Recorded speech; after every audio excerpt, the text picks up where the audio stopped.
Your local writers group is crap. Stop burning off your free time in the presence of introverted do-nothings. Instead, join the Gosslings Writers Group live stream and podcast, The Gosslings, a digital gang for writers. Writers who actually write stuff, who use typewriters. Writers who name their pit bulls Hemingway. Writers who write all the people who've ever offended them into their stories, then murder the shit out of them. The Gosslings. We don't always act pretentious, but when we do, we wear f***ing ascots. Welcome to The Gosslings. Write like a man. Use a typewriter. Yes. Yes, baby. Welcome, everyone. I'm Jonathan. I'm Nick. And we are the Gosslings. And I will let Nick do the intro on this one since we're so excited. I might pee in my pants a little. It could happen. Not that it's happened before. Or has it? Not yet. I don't know. Let us begin with our toast. Yeah, let's do the toast. Lift up your libations if you have them, and Nick will start, and we will all follow. Take up the broken sword of your father. And strike down the darkness. Cheers. Cheers. Mmm. Pretty good. What is it? Bullet Frontier Rye Whiskey. Frontier Rye. Mm-hmm. Yeah. Good choice. Yeah. And not too hard on the bank account. Still. No, it's not. Probably costs less than a gallon of gas at this point. It does per gallon. Yes, I can get a gallon of this for less than a gallon of gas right now. Well, we have a very special treat. Mr. Gary Wayne has returned. I'm going to introduce him as someone who knows more about what is going on in the world, what has gone on in the biblical past, and how to interpret that for today, probably than anyone I've ever met. He's phenomenal. He's written this book. We'll talk more about that. The Genesis 6 conspiracy. And I'm about to bring him on right now, ladies and gentlemen, the chronicler of the gods with a lower G, the man of myth and legend, the Christian contrarian, and esoteric librarian, the keeper of the keys to the vault of all things the pastors are too afraid to talk about, the illuminator himself, ladies and gentlemen, Gary Wayne. Gary Wayne. What's up, Gary? Hello, sir. Hello. So happy to be with you with 1 hour less sleep. Right. Yeah. Right on the cusp of the time change on the back end. Yeah. So hopefully I can make some sense today and not sound like a person who has to have X amount of hours of sleep every night, which I do. Yeah, me too. Well, you don't look like you're suffering in any way. You look like you've had the ample amount of coffee, the required amount. And so, no, I wouldn't have known if you hadn't said anything. Yeah, hale and fresh. There was definitely an extra large cup dose down of coffee today. There's no doubt about that. I think I mentioned it in the email. I'm pretty sure, I'm convinced that that daylight savings time must be part of Nephilim culture, because there's no way taking an hour of sleep away from us is of the Lord. You know, it's part of that fallen angel technology. It's like Hegelian dialectic that, you get an hour here, but we take an hour here. Problem, reaction, solution. It's kind of like having them withhold from your taxes. Oh, we're going to give you more when you file. We'll give it back. Yeah, it's kind of akin to the deal with the devil. Yeah, for a short period of time, you're going to like it, but then it's going to be really ugly when I come back to fulfill the contract here. So. Yeah, for sure. Well, Gary, you have an awesome website. You have an amazing book, The Genesis 6 Conspiracy. You've been on a ton of podcasts, ton of live streams. We're always honored to have you. Your book, The Genesis 6 Conspiracy, is probably, at least as far as I've seen, the definitive compendium on, I would call it Christian esoterica, But how would you describe the Genesis 6 conspiracy for people? Well, it's certainly unlike any book you're going to find on the marketplace. And there's a lot of book out there about giants. There isn't, I don't think, a book out there that connects all the sort of different aspects about what other people in terms of civilizations and religions believe about them, and how that sort of intersects with what's told in the Bible, and how the polytheist religions and mythologies view that and through their polytheist lens, and bring that together so that you can understand what's going on in the Old Testament, and then sort of link that into prophecy to a certain degree.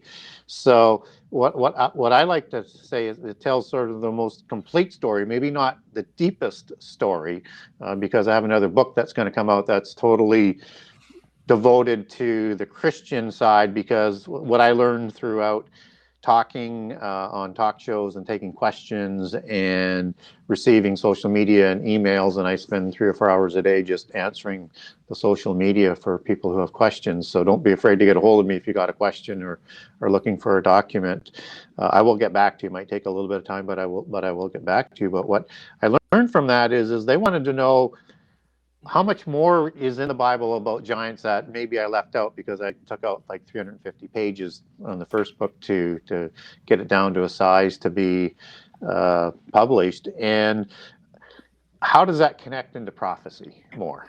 And so that's what this book is going to be all about. And people are absolutely looking for more information. And there's so much more information about prehistory in the Bible than what most people think, and so much more about prophecy. And you would think they were very, very small components, except they're the largest components of the Bible, because churches don't teach either.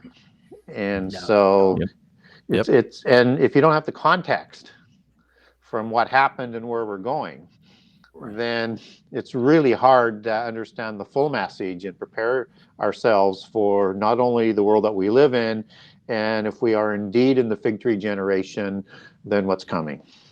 Yeah. Why do you think churches shy away from these topics? Well, the first thing is that they're taught not to teach this in seminary schools, both in the Roman Catholic Church and in the Protestant seminaries as well.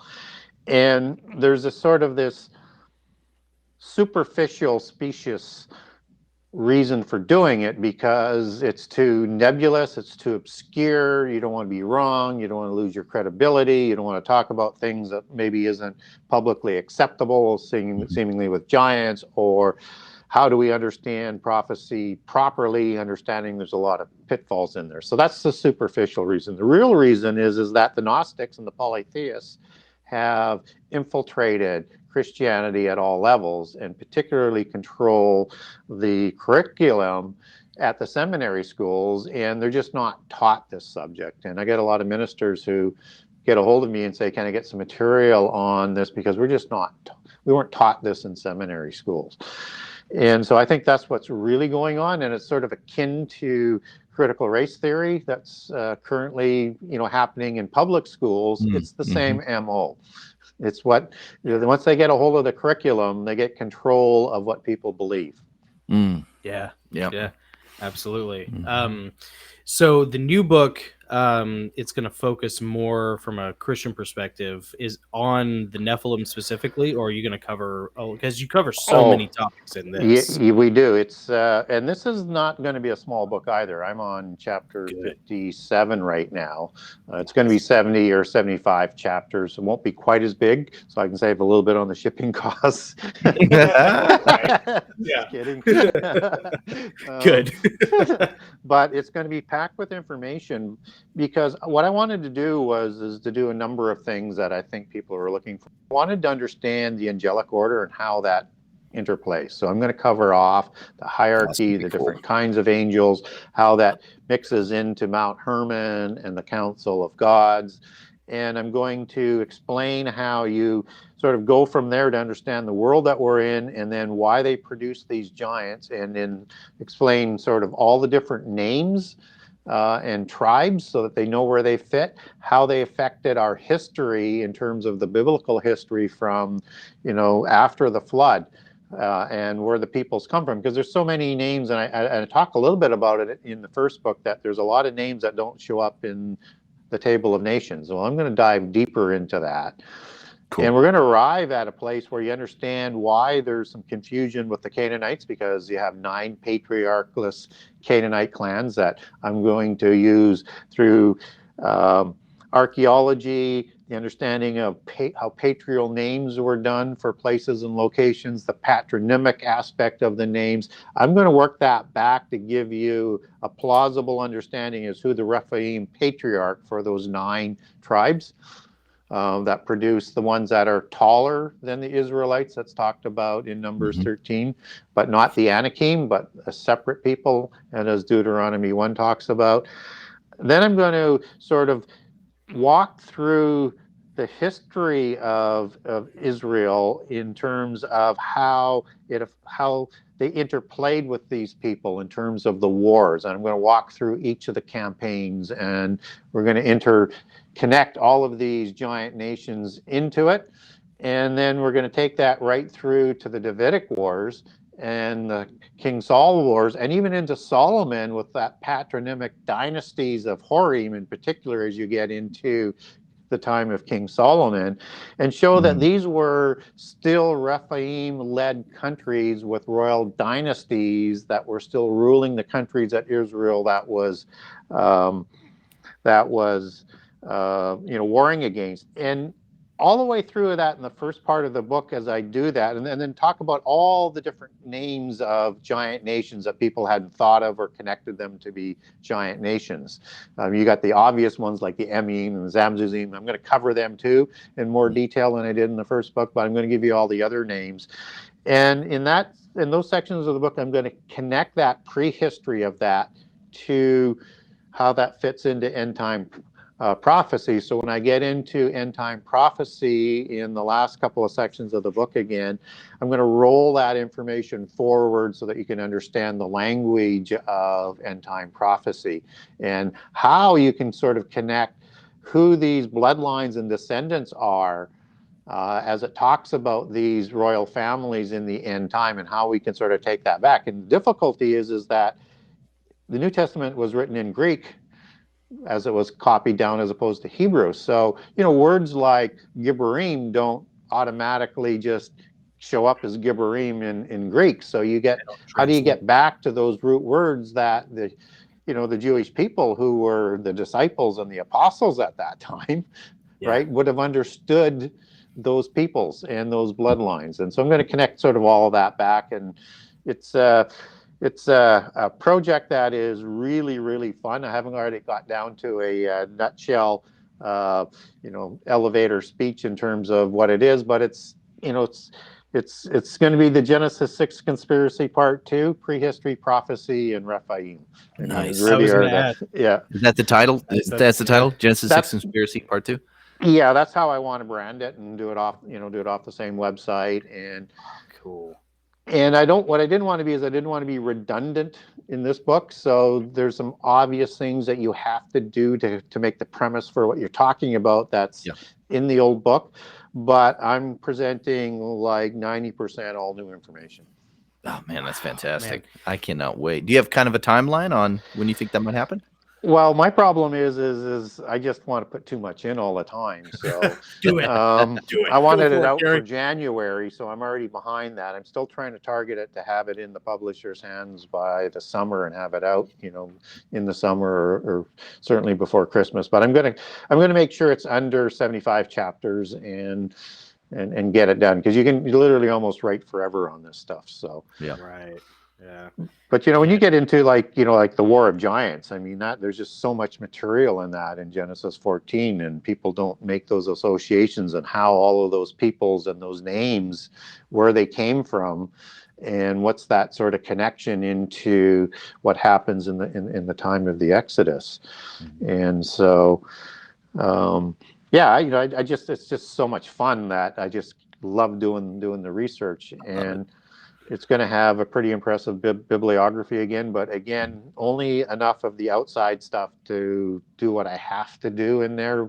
So most of it's going to be like using some really good sourcing for backup information and sourcing that comes out of like Ellicott's commentary, or Strong's Cyclopedia, which is the original. These are all 1800 encyclopedias on the Bible, and using Strong's. I do a lot of taking the word back to Greek and Hebrew and explaining the word to people so they get the full context of that word in English and why it's important to understand, for understanding prophecy, for understanding polytheism, for understanding giants, fallen angels, and what's going on in terms of that sort of. Do you find that the older encyclopedias and concordances, 100 years old or more, do you feel like they are meatier, richer? Do you feel like the newer stuff has been maybe scrubbed clean of some possible definitions? Scrubbed clean and not as much meat on it. And they all are using the same sources. They just condensed it down. And so, I mean, I love Unger's Bible Dictionary and Nelson's Bible Dictionary, but they're all sourcing from, Strong Cyclopedia. I mean, they're just not putting it all in there. So you're going back to the source to get the full definition, right? As best as I can, yes, because I think it's important that people, because the Bible would be a lot bigger if the English translators either wanted or had the ability to translate the fuller context of the word. Instead of trying to use one word, use more words to explain the full meaning, right? And you have to be careful too, because it's got to be, once you start doing that, then you have to be careful you're not running into contradictions in other passages. And in each Greek word and Hebrew word, they can have several meanings. So it has to make sense in the narrative and the sentence that it's in. And it also has to be consistent in terms of whatever else you're adding in there for the fuller explanation is consistent with what would be translated and written elsewhere in the Bible. So it would be a big project. But the difference is the Jewish people understood the Bible or would have understood it being documented into Greek, is they understood those words in the larger context. And it was just sort of understood that people understood that context. Yeah, nobody owned, and what's amazing about that is you didn't have every Jewish family with their own, copy sitting on a shelf at home. In different translations. They went to the synagogue, and that's where the scrolls were brought out and read to people. Yeah, and they still had a more contextual, tighter understanding of what was going on. Take one word, for example, like Rapha, which is used 25 times in the Old Testament for giants, and people don't realize it's listed that many times. It may not always say Rapha or Rephaim. Most times in the King James, only twice do you get Rephaim, right? Which is the same word as giant that's used 25 times in the Old Testament. And so Rapha has a root word and two words that branch out of it. And the root word is 7495, which can mean as a healer or as a doctor or as a physician, that's part of the meaning to the Rephaim, as being sort of had this ability to sort of self-heal, because that's why you had to behead them, to strike them quickly and make sure they couldn't repair themselves. But they also understood the word Rapha as meaning shade, or Sidhe, as it's understood in occultism as a shay. Or a spirit or a demon spirit, right? Or it also was part of the word the other word was for giant and a tribe of giants, right? So they understood when you said Rapha, they're thinking all of those sort of meanings that could be being used and understood in context. So they didn't have to do a whole bunch of more explanation. It's resonated with them with those different meanings as being akin to each other. Yeah. Man. So real quick, for anybody who is, there's something in there I really want to touch on. Yeah, sure. But for anybody who is unsure of the informational depth that Gary Wayne goes through, the Genesis 6 Conspiracy is an 802 page book, 801 page book, and the last 110 pages there are 8 pages of bibliography in here. 8 pages. That's insane. And then there's another roughly 98 to 100 pages of endnotes. It's basically the last the last 100 pages of this book are just It's reference. material. Yeah. That's how Yeah. exhaustively researched. That's why I love Gary so much, because like Gary, you're like my kind of nerd, and like, you have the same enjoyment doing that stuff as Yeah. I do, like researching Yeah. ancient battles and Mhm. military stuff. And it's just like, man, that's what you're passionate about, and it comes through. It's awesome. So, Yeah, and so depending what the editors do on the endnotes on this book, it's going to have a lot more information in the endnotes. So I'm going to make sure, as best as possible, when I'm using a source, I'm also, if they're using ancient sources, citing those sources specifically and the page number and everything that sort of goes with it. And if I'm citing like the Cyclopedia, I'm giving maybe a condensed down, or the concordance in this case, I'm going to be giving a condensed down translation of the definition of the word, because it gets very verbal and verbose, and instead of just copying and sort of pasting it type of thing, I'm just going to condense it down to the meanings and put that in there. But you get the different meanings, and you get the number of the word, and then you can look at the place where it's put in the Bible. Which meaning do I think fits that verse? Mm-hmm.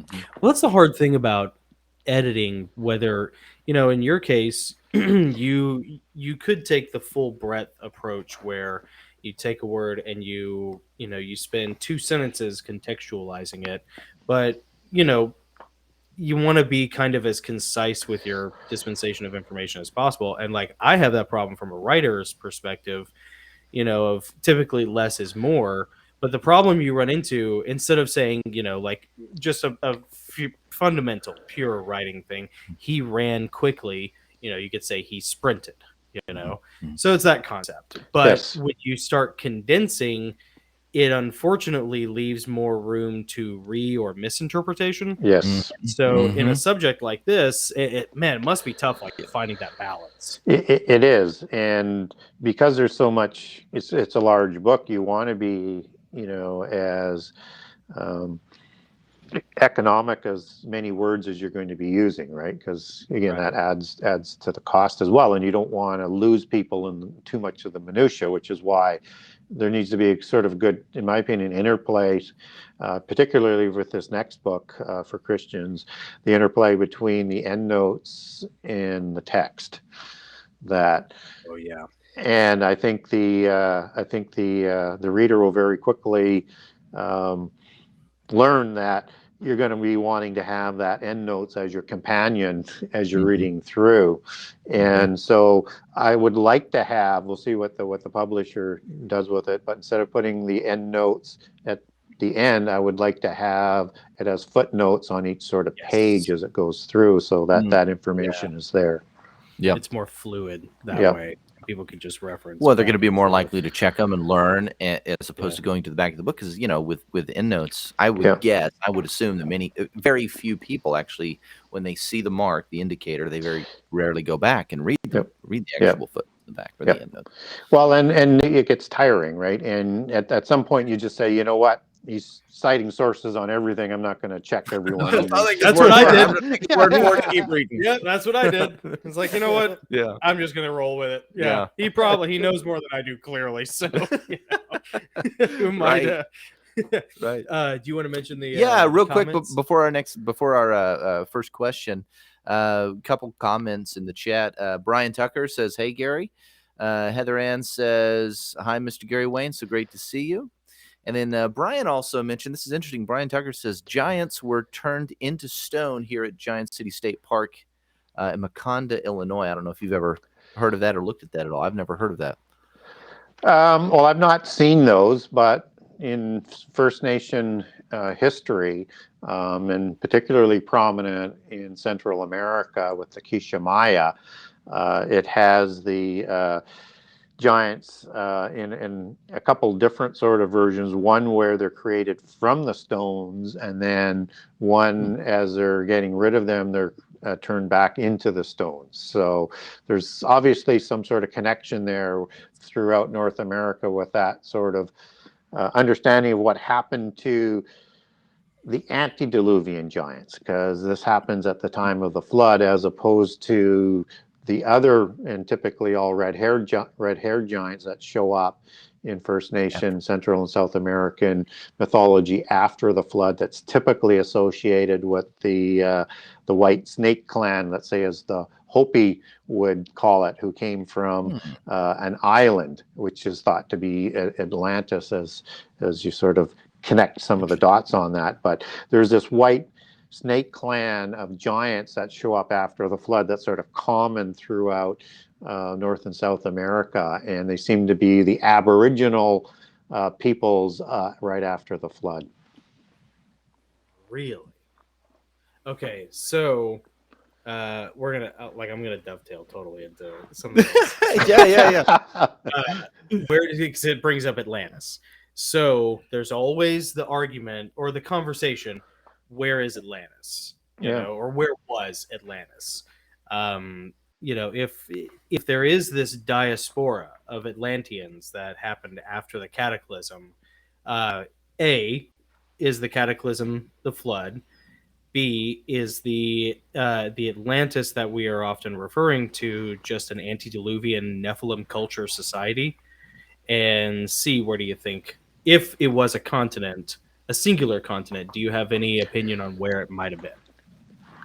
Yeah, a lot of thought there for sure in the questions. Yeah. So take whichever of those you want, whichever one's your interest. Well, you know, the first thing is yes, I do think I'll start at the end and maybe work my way back, is that it was a Nephilim culture. It is a parallel story to Genesis 6:1-4, which is the preamble to the flood. And so you have in the Atlantean account, and I really like to rely heavily on Plato and Critias and Timaeus in terms of the accounts, because according to that, you know, the details came off of columns in Egypt that were written down by Solon, and so you get a little bit more of the ancient historians' history and accounting of it, and the details just seem to be, you know, a little bit more relevant and consistent with what we know biblically about the antediluvian world, and consistent with other accounts kind of around the world. So you have Poseidon, who's an offspring god, and he is going to take a human female named Clymene. And in the ancient definition of demigod, that's the offspring of a god and a human female that would create a hero, a titan, an earthborn titan, and what we would understand as a Nephilim in the Bible. And he creates 10 of those kings. So they're 10 Nephilim kings with 10 royal bloodlines. And this is the new Atlantis that Bacon is talking about for the end time. And so in that accounting, you're getting not just a flood of the destruction of Atlantis, you're getting a conflagration of events. You're getting, in some accounts, 3 asteroids from the Pleiades that are striking the ocean that would start the flood. But you're also getting earthquakes, and you're also getting seemingly volcanoes, and you're getting more than just the rain in the destruction. And we actually get a little bit more of that in the Bible as well, and I covered those details off in the Atlantis chapter in the first book, the Genesis 6 Conspiracy, and that you get accounts that are talking about a time when God's wrath is sort of coming out, and it's the bottoms of the seas are laid bare, right? I mean, what would cause that? And when would have that happened? The only way it sort of lines up is with a larger sort of event, and you get these earthquakes that are going on, and so I list all of those out. I won't get too far into the minutiae of it. So biblically, we can say, hey, there was a flood, but there's some other details that we may want to fully understand, just as the Bible talks about the Orion and the Pleiades and all of these other things that are talked about in polytheism that they associate with the flood. In fact, so much so in the polytheist Babel accounts afterwards, they are going to do a temple at the bottom of the Babel Tower that they say were helped built by the giants after the flood, but a temple that's devoted to the flood and to the three asteroids of the Pleiades, or the three stars of the Pleiades that crash into the ocean. And so it's very strong in polytheism. And then in that culture of mystical black magic that comes out of Atlantis, that's the Enochian mysticism at its apex, the Enoch son of Cain, that develops the seven sciences, that develops the mystical religion that merges with the knowledge from the gods or the fallen angels as we understand it. And this is that religion that's going to cross the flood, that's going to show up at Babel again, that Nimrod is going to be given that information, that knowledge and that religion, impose it on the Noahites, and use that knowledge to build Babel City and Babel Tower. And we have accountings that come from this Atlantean flood story, because I think it's the same story. I think it's just the polytheist lens from sort of a Greek accounting of it, ancient Greek, antediluvian Greece. And you have seven sages that are serpent-like Rephaim-type beings, or Nephilim-type beings, that are part of the survivors that go into the lands of the world. Individuals like Quetzalcoatl or Osiris, as they connect back into it, that re-educate the survivors after the flood, because in the polytheist version, giants and humans survived the flood, and in many places around the world, not just the Noah story. So they have this accounting on all provinces. So you get these seven sages that show up in Egypt. You get them in the Popol Vuh. You get it in the seven sages of India, and it's all sort of part of that sort of how this knowledge crosses the flood from one aspect of it. And the other aspect is the secret societies, that the bulk of the knowledge is found by Hermes hidden underneath the pyramids, right, in 36,525 books in 9 vaults buried beneath the Great Pyramid. And so I tend not to think that giants survived the flood, but polytheism leans more towards that, whether or not it's the giants escaping out of Tartarus into Scythia after the flood as one specific account, or in stories that emulate the biblical ark story, like the Epic of Gilgamesh, which is all polytheism and giants. These are not humans that are surviving in the Epic of Gilgamesh. And Gilgamesh is created after the flood, even though, like in the Book of Giants and other antediluvian accounts that stray quite a bit from the Bible, there's also a Gilgamesh before the flood. But it's not uncommon for you to have a Hercules after the flood and a Hercules before the flood. So they would take the same name, just as the offspring gods rise up to take the place of the parent gods, like Baal taking over for El, the Baalim gods after the flood, because I think the offspring gods went to the abyss for their crimes. And so I think that when you have that sort of kind of understanding, that polytheism looks at giants surviving the flood, as in the Epic of Gilgamesh, to bring this back around. Understand, Gilgamesh is 2/3 God and 1/3 human. He's a demigod, right? Mm-hmm. And it's interesting with that 1/3 and 2/3 sort of equation to it. Yeah.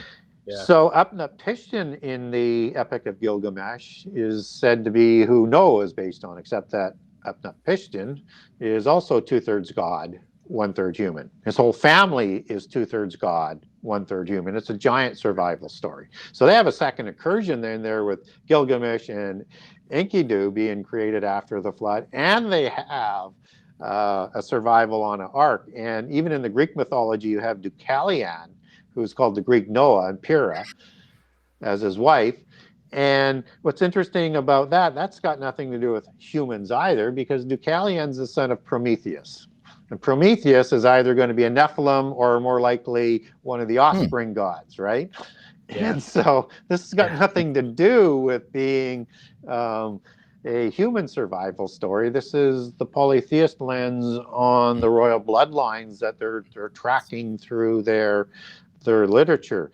So I'm not convinced that you had the seven sages after the flood. That's their mythology. What I do believe is their knowledge crossed the flood. Their religion crosses the flood, and it shows up again, and we first see it at Babel. Mhm. Yeah. I have a question actually about the Nephilim, the bloodlines.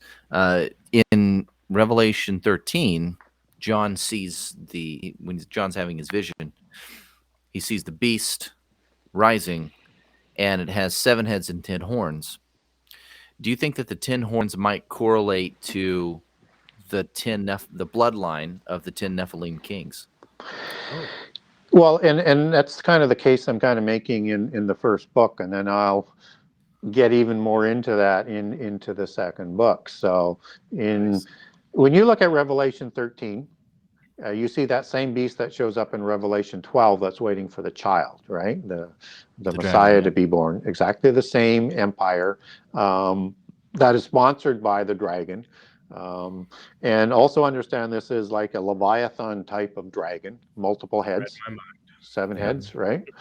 And it's also the red dragon, which is also associated, as you get it out of Revelation 12, with Satan as well. So, and then you see that same beast that's being ridden in Revelation 17. Now, this is all an extended meanings of what happens in the book of Daniel. So that in Revelation 13, you get this beast, and it has traits of the lion, it has traits of the leopard, and it has traits of the bear. Which are separate beast empires that come before the terrible one, which is the fourth that's talked about in Daniel 7. That's the one that's of iron that will then separate into the 2 legs, which became, I think, the 2 halves of the Roman Empire, Constantinople and Rome. And then you have the 10 toes that are extended out of it. And I'm sort of flip back to Daniel 2, which is telling a different allegory of 10 toes. But in Revelation, or in Daniel 7, it's talking about this empire that rises out of the old Roman Empire that also has 10 horns on it. And those 10 horns are, as they're talked about in Revelation 13, not only 10 horns, but 10 kings. And it's also associated, and 10 crowns.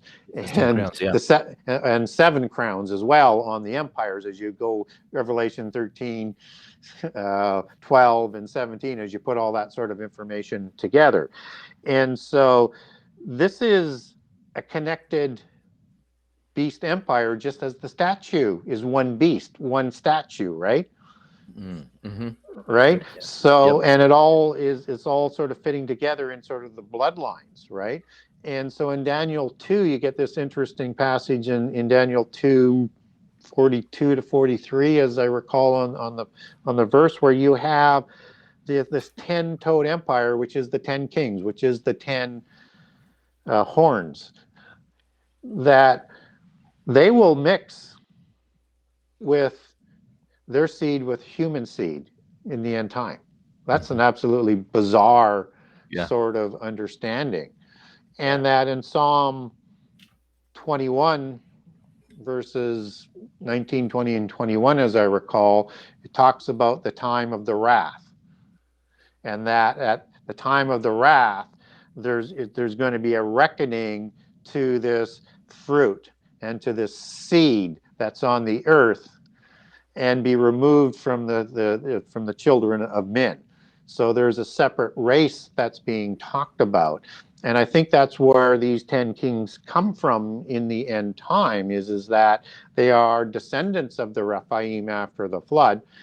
I'm open to the fact that there could be Nephilim that are in clone bodies or whatever that are going to be part of those 10 kings. But what we do get that we can put our hands on for sure is that the royal families have genealogies that take them back to these beast empires, right?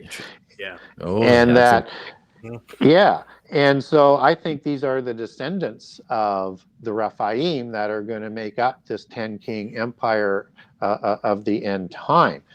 So when I look at the 7 heads, that's the seven beast empires. And those beast empires are the empires that are associated with Israel. So Egypt is the one where Israel is brought into a nation, and then you have the Exodus. Assyria is the one that takes the northern tribes into exile for breaking the covenant.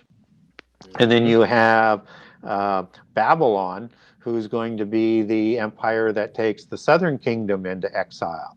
Then you have the Persians and the Medes, who are going to permit the Jewish people to go back and to build the temple. And then you've got the period of Alexander and his empire, who invade the land, and there's an abomination like happening that happens there as well.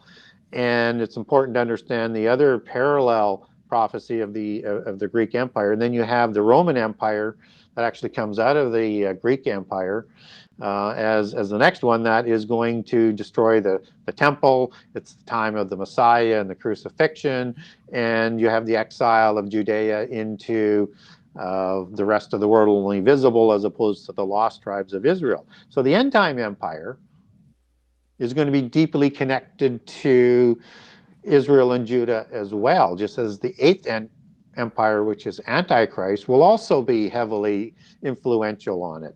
And it's interesting that Michael, he doesn't prevent the empires from coming about. He fights them. I think what he's fighting is preventing the Antichrist to come to power until he sits down, as he's described sitting and then rising again at the midpoint of the last 7 years in Daniel 12 and the time of the war in Revelation 12. So I think when we look at how the beast empires are formed and who they are, we need to look at that relationship with Israel, because it's all about Israel and who's grafted into the covenant, which are the Christians. And you also have Daniel 8, which also has additional meanings to help us understand end time prophecy, and is also part of those seven heads. And it comes, and it's not a contradiction. It's a parallel dual prophecy that just provides us more information about where the Antichrist is going to come from in the end time and what he does. And so you have the Greek Empire as it's defined, and Alexander as who that would be, that's being prophesied as that king. His empire is going to split up into four. So his empire is split into the four winds. And so you have five empires there. Then out of that empire comes Rome, which is the sixth empire, and then the rise of that empire again in the end time empire. So again, you have the leopard that's represented in the body for Greece, and then you have still the other empires that are sort of represented from Daniel 7. So there's no contradiction there. But those are the seven empires. And in Revelation 17, I know I'm down on a rant here, but in Daniel 17, you have the seven hills that are also entered in, and the seven kings, not either or.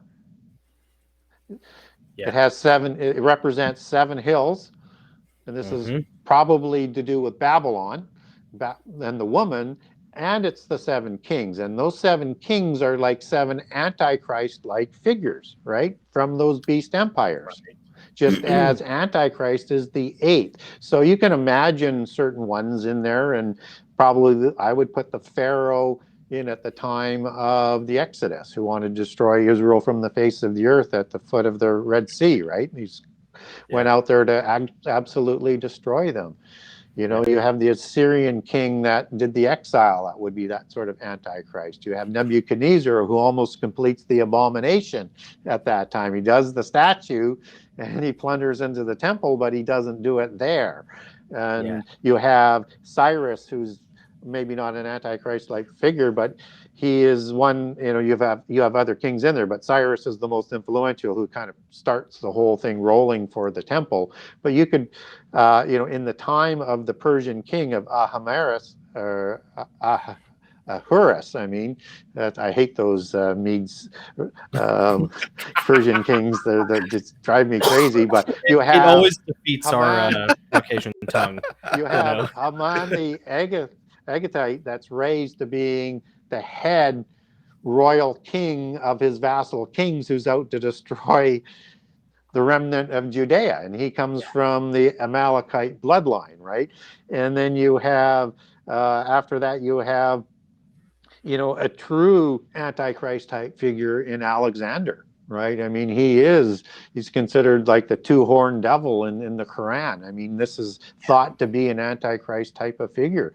And you've got like Julius Caesar, what might be one, or you could pick the Roman Caesar that is around at the time of Jesus' crucifixion, or the Roman Caesar at the time of the death of Jesus, or I guess I just said that, or the one at the time of the destruction of the temple and the diaspora of the Jewish people. So you have these Antichrist type figures who don't come to full power. And I think that's who Michael is sort of fighting against. But they're also the seven kings of those seven Antichrist type figures, right?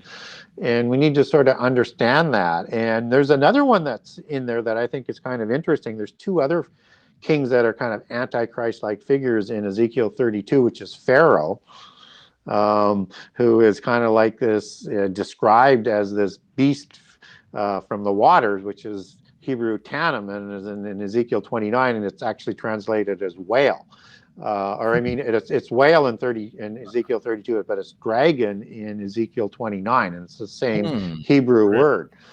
And then you have Tyrus that's also involved, who is like a Antichrist type figure. So that's sort of interwedded into there, particularly with the Tyrus one, because that becomes, I think, that economic beast empire that end time Babylon will be, that is riding these seven empires of the world. And if you look at those beast empires, there's kind of three major components of it. You have like the king and the army and the empire, right? You have the mystical religion, which comes from Babel after the flood, which Babylon is rooted in.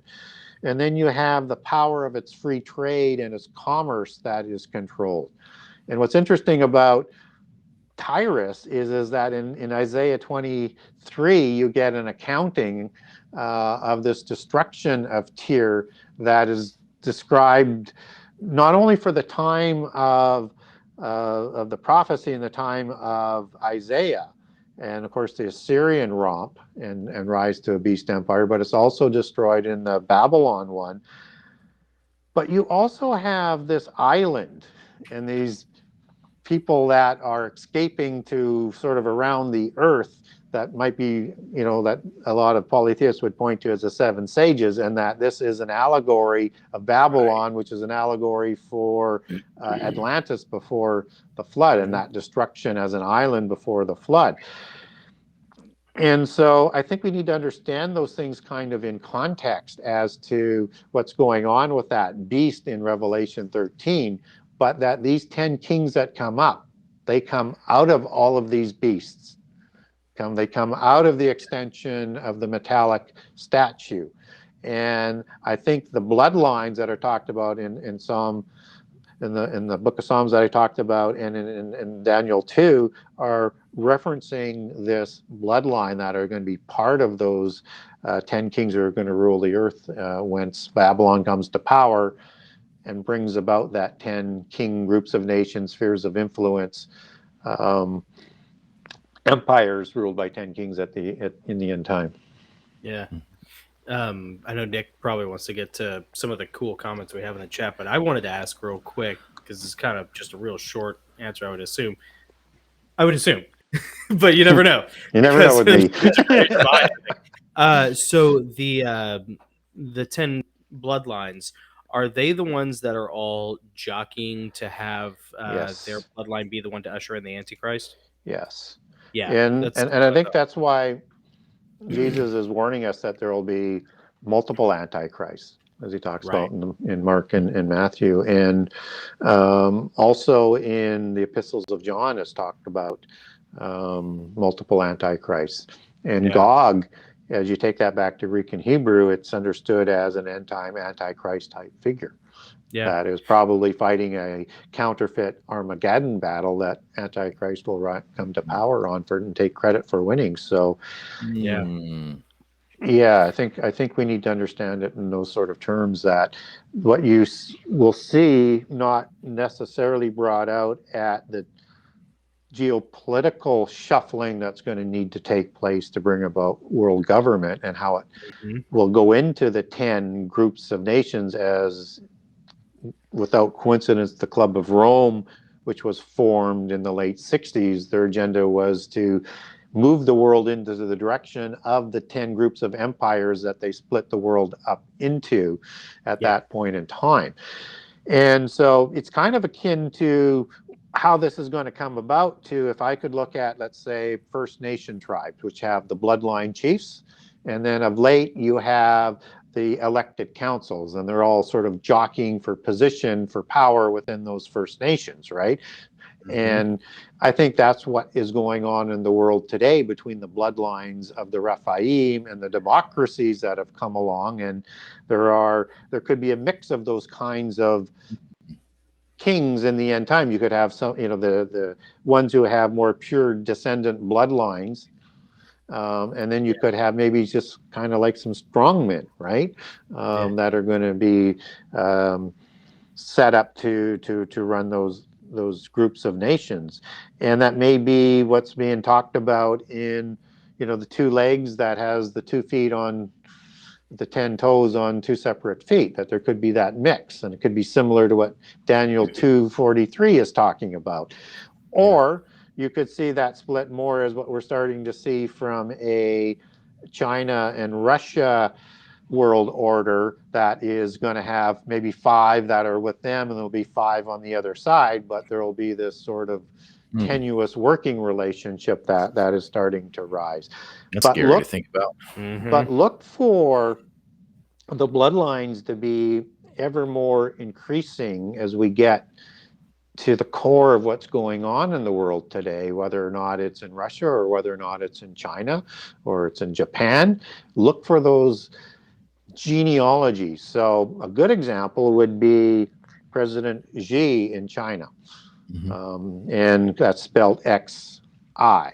And it's a short form and sort of the Western version of Shah, which is X-I-A. And the Shah was the bloodline and the original tribe of the kings and the dynasties of China. So he comes from the Western bloodline as opposed to the Eastern bloodline of the original kings created by the dragon creators since the flood.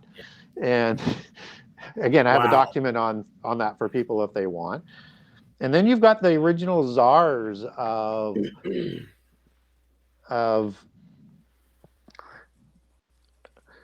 the Cossacks that originally settled in the area, sort of north and east of the Black Sea, that eventually went into Moscow and set up their kingships there at a later time. And those some people call them Tartarians, and they literally are connected back to the Cossacks and the Tartars, and the Tartarians comes from that. That area that is under attack today as the capital city is the original home of the original bloodlines of the original czars. And they were replaced in the 1600s with another royal bloodline, but by the Romanovs that people would be more familiar with. But what's interesting is about this original bloodline that's in the capital of that country that we were talking about, is that there's the leader of the Russian nation today whose grandfather descends out of Kiev. Oh, really? Yeah. And his name comes out of nowhere in the 1850s. There's no Putin name before the 1850s. Oh, no kidding. So there was a royal bloodline of the original czars that were called the Putyanin. And in that tradition from there, that if they had children out of wedlock, they would not receive the whole name, they would give them a part name. Interesting. I love it. Oh, that's so funny. How do you find this? I've got a document on this as well if people want it. And people, if they want these documents, by the way, because I don't think we've ever really mentioned this, they can go to your website, genesis6conspiracy.com, and there's a section on there where you can contact Gary Wayne directly and request via email any of these documents.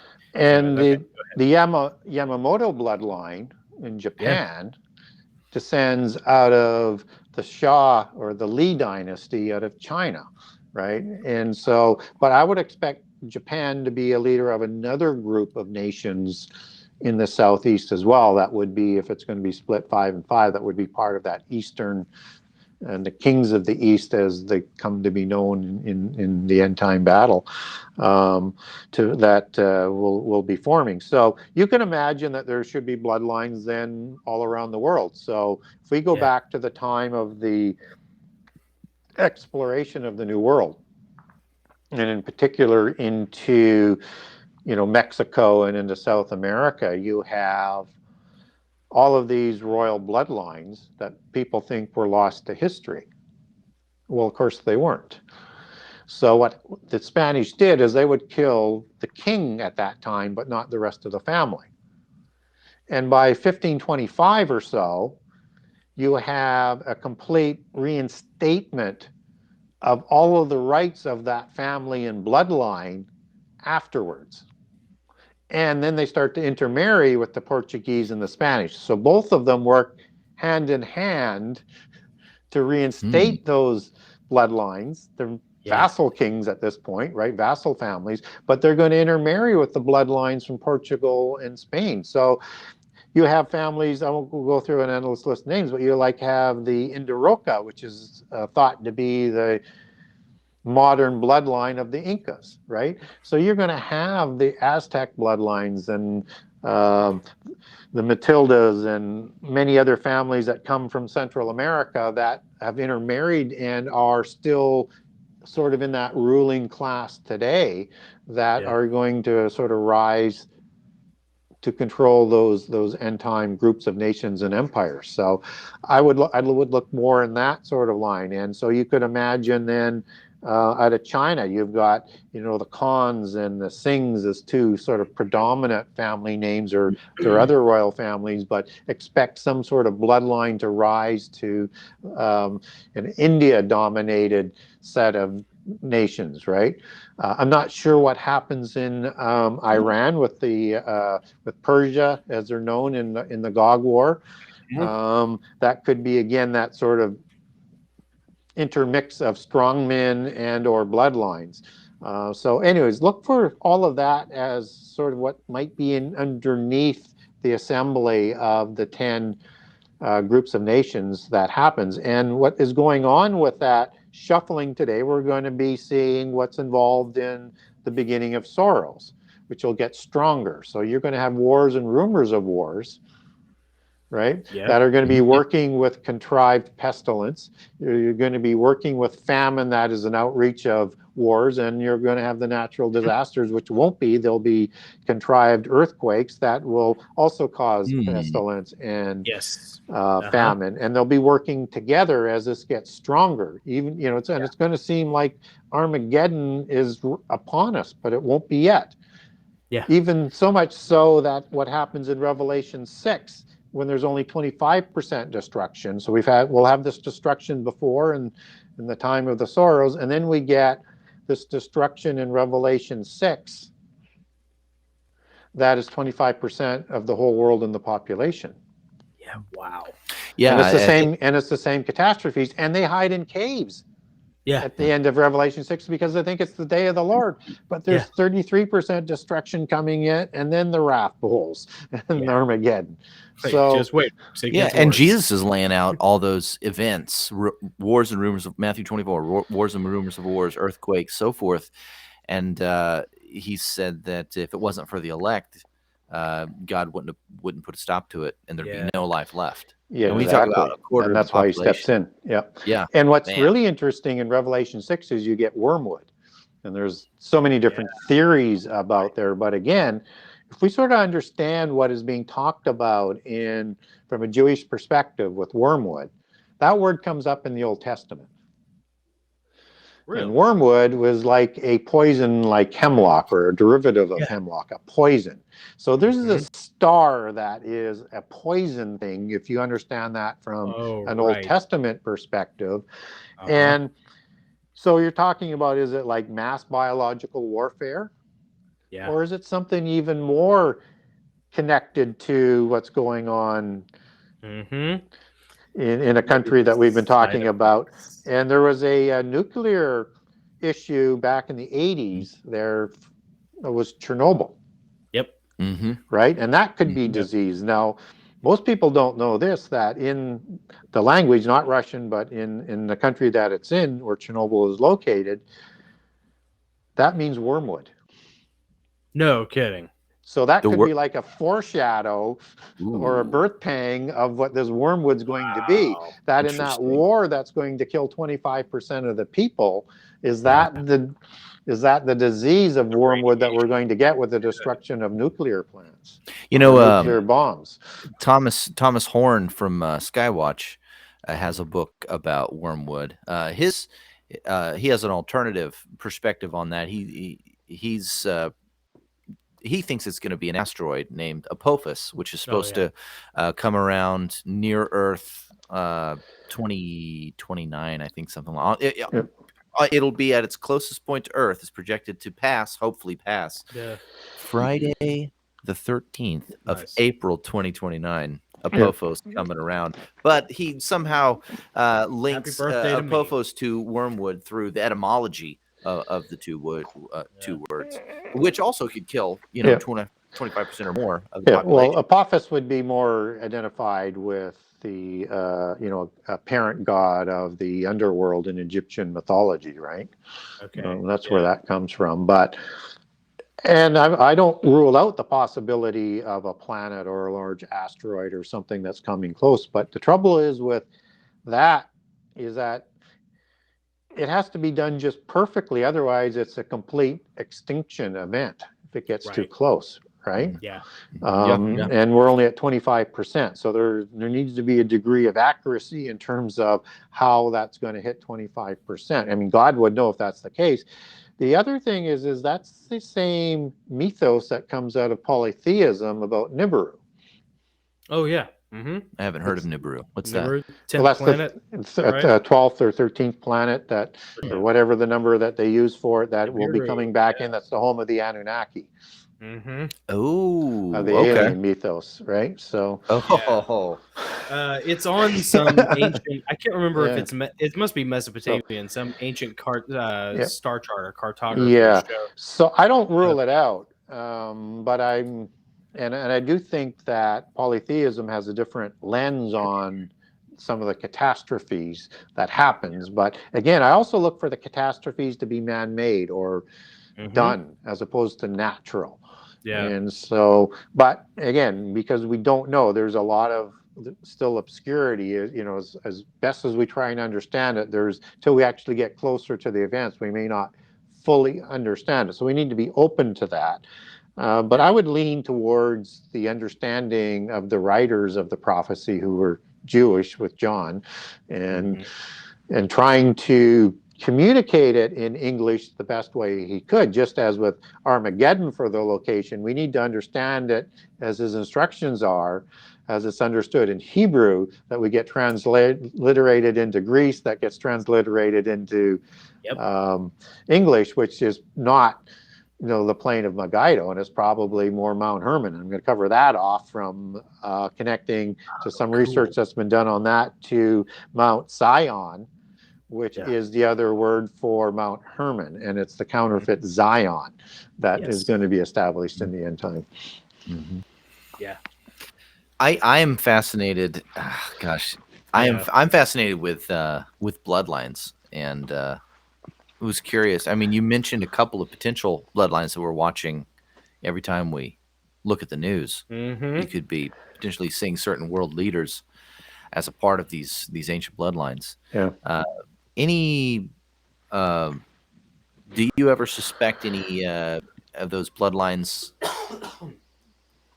before us publicly here in North America? I don't know. Do you have any? Yeah, well, I mean, yes, I do. To zero in on what Nick's talking about, you talk about, plagues. You talk about famines. You talk about, when we're dealing with the end times, and it seems like such a hard thing to imagine. But I mean, if you look at the medical ramifications from the recent, past solution, 2 years, the problem that has been going around. And then you look at the supply chain issues, and then you look at inflation from, And then you look at our response to what's happening overseas and the Keystone Pipeline being shut off, and just you can very easily. And then the thing that really gets me though is, and I say this as somebody who voted for him twice, but I had noticed in the Christian conservative community how there was a borderline deification of Orange Man, Yeah. and so you think like, wow, it must be really hard to, but even the elect will be deceived. And I don't know if Yeah. he was part of the bloodlines or not. We had a really good comment in there. Yeah. Well, that you know, mentioned- from I mean, I liked a lot of policies of President Trump, and yeah. I liked a lot of things that he did, but he wasn't anti-world order. He just wanted a larger role for the U.S. Right? Yeah. Okay. And that's a good just as Putin isn't against the world order, he just wants a larger role than the Europeans want to give him. Yeah. Trump is the same way. Trump wants a larger role than what the European bloodlines want to permit, which is why they rose up against him, right? Yeah. Whereas you've got the current president in there who's willing to make sure America is reduced to a level of power and status so that it won't have that larger role. President Xi just wants a larger role, and he's going to be expanding his empire. So it's a matter of who's in control. So when we look at where does America fit in the end time, you can make two good arguments. One is going to lead one of those empires that would, you could imagine Mexico and Canada through the trading bloc, but maybe that's not quite yet evolved. And maybe what I didn't really foresee coming, because I thought Europe would split into two groups, and I thought Germany would lead one, and I think that's definitely going to happen. And then I thought England and France would lead the other half. But I'm thinking now with the Brexit thing is that you have something else that's forming, and you may see Canada, Britain, and the US, and possibly even Australia with that alliance that Biden negotiated coming in as being one of that group. And if that's the case, and you're focusing on the bloodlines, don't look at the pseudo blue bloods. Look at the bloodlines that would be heading that, and that if the US continues to lead from behind and not be a leader in the world, that you could easily see, not Prince Charles, but I think probably Prince William would be more likely, if we're in the fig tree generation, that will be the next leader that might be leading that group. And so, but I'm open to both, that it could be, whereas I always thought it would be, maybe one of the pseudo bloodlines of North America that comes to the top, or there's an extended bloodline that comes out of the Europeans that will be running that, but still sort of reporting back to the bloodlines of Europe. Do you think, and what you're describing, by the way, very much has echoes of Oceania from 1984. Yeah. Which ironically kind of has an Atlantean echo to it, so it's like, who knows how that's going to develop. But as far as Nick's question, we had a cool comment about Melania being supposedly tied to the Romanovs, which I think is interesting. But do you think that Trump is one of those bloodlines, or do you think that they hated him because he was kind of a usurper? Yeah, I think it's they really despised him from a lot of different aspects. So, there's not a whole bunch in his bloodlines that would show a lot of purity. But like a lot of the other presidents, there's some connections, but his aren't quite as strong. But he was part of that left organizational structure as an oligarch, right? And he knew inside and out for the most part, or knew enough from being from the inside about how they worked and what their strengths and what their weaknesses were. And so he would be fully armed, and I think he would have run in the Democratic Party, but they wouldn't let him. So he switches from being a Democrat to a Republican who doesn't want him either. Right. But he's permitted to run, right? But so the base did. So when he comes up, I mean, he's hated by all the globalists that are part of the Democrats, and certainly progressive and further left is all globalist, and you can argue amongst the more central liberalists, how much are globalists or not. But the established Republican Party is globalist and perpetual war, just as you have that same faction that's on the left. And so they were anti-Trump and lined up against him, right, as well. And so, but that doesn't mean he is like a messiah type of figure for Christians, although he did Christians a lot of good. He was just trying to tear down his opponents. Yeah. Wasn't necessarily for the good of Christians. It was a beneficiary of it because he needs that power base to be able to do that from. Yep. Yeah.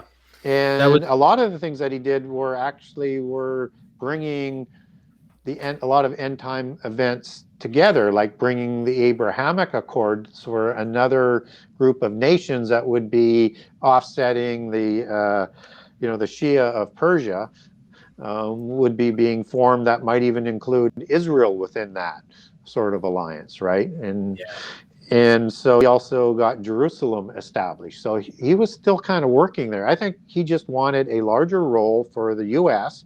and a larger role for his family to ennoble their bloodlines going forward, or to continue to do so, and have a long-term play on the governance of the rising empire or group of nation or trading bloc, whatever you want to call it, that would be centered in the United States. Yeah. There's a great series of videos by probably Alexandra is her name, and she lays out, she kind of has an interesting worldview that, you know, there's the light side and the dark side, and the dark side is satanic, the light side is Luciferian, but there are no real good guys.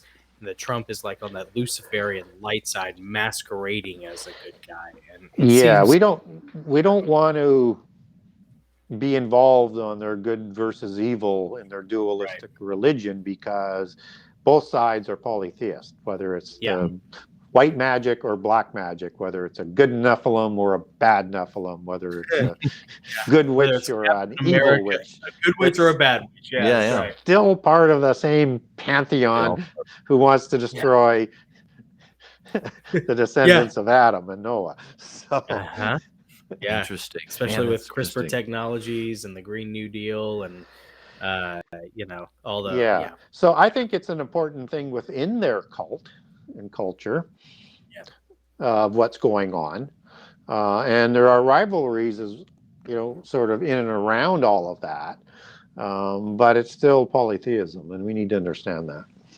I have a question for you. So I've heard the phrase Nephilim culture several times, and I wanted to ask you, what is Nephilim culture and how is it being propagated on us in light of current global events?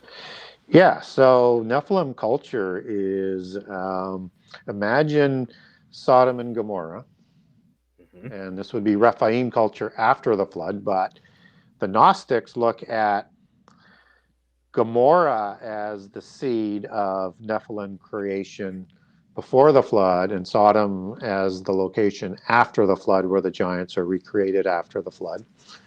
And that Sodom and Gomorrah, as with all of the cities of the plain, or most fortified city-state fortresses, were built on a hill, like on a ground, right?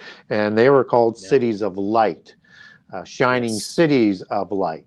And to them, Sodom was a shining city of light that had burgeoning knowledge, had giants, it had polytheist doctrine roaming that included everything that we understand from a Christian thing that's probably not quite right, that would be going on throughout that sort of culture. It would have had sacrifices, it would have been on steroids. And you would have had at the beginning the Baalim in Sodom walking amongst them, because Baal is thought to be the parent of the Raphaim or the Rapayu as they're depicted in the Ugaritic text, right? And so just as it was before the flood, this is a culture that's Atlantis, which would be that shining empire that they want to recreate in the end time, where you had all of this unbridled development of knowledge, this polytheist, liberal, religious sort of understanding. Unless you don't believe in the pantheon, then they're not tolerant of you. If you don't believe in their religious doctrines, then they're not going to be tolerant of you. And that there's this understanding of this interaction with the gods, or as in the alien mythos with the ancient aliens, that was part of that daily sort of basis. So all of the horrors that you can imagine from Sodom and Gomorrah as an example after the flood, and from Atlantis and any other of those civilizations that's depicted in Lord of the Rings, or I'm trying to think of that show that was on that was really, really popular and was antediluvian based, and this was the different War of the Kingdoms and stuff like that. Game of Thrones. Game of Thrones, yeah. Yep. With that, Okay. that would be that type of culture that they're talking about, and it's important to keep that in context with one of the overarching signs to the end time that Jesus provides, that it's going to be like the days of Noah. Yeah. And those are the exact same words that are used in Genesis 9:29 to describe the life of Noah, the days of Noah, which was 600 years before the flood, when you had all of this antediluvian things going on that caused the flood, and 350 years after the flood that included the Rephaim, the recreation and the creation of Sodom and Gomorrah and the cities of the plain after the flood. Man, I learned so much every time we talk to Gary. It's awesome. Yeah. Jeez. Thank God for the replay, because Yeah. every time it's like, okay, because Nick goes through. It's and so he, like, dense. well, So Nick does much. a really good job at dissecting all of these into individual segments. So it's always fun. Like, these are my favorite ones to go back and rewatch at the computer when I have time to Google and just go off on the journey. You know, I have a That's question. such a cool. You said something really interesting about ancient aliens. Do you anticipate some sort of, in light of what's happening currently globally, do you anticipate there's going to be some sort of formal disclosure happening within the next year or two? Are they coming to save us from ourselves? You know, what are your thoughts on that in light of what's currently going on? There will definitely be a disclosure. It's just a matter of how nuanced and complicated and deceiving that it's going to be. So they have to create a scenario where they can create a plausible cover story and disguise for where the fallen angels are coming from. Right? And the fallen angels, we know they can have a changeling capability, so because they can take the form of a man and they can take a form of any gender that they want, but that's not the whole sort of group of aliens that we need to be concerned with. I think they're part of it, and they could certainly represent a number of different kinds, but that presents a plausible technological answer to the age that we're in as to where they come from.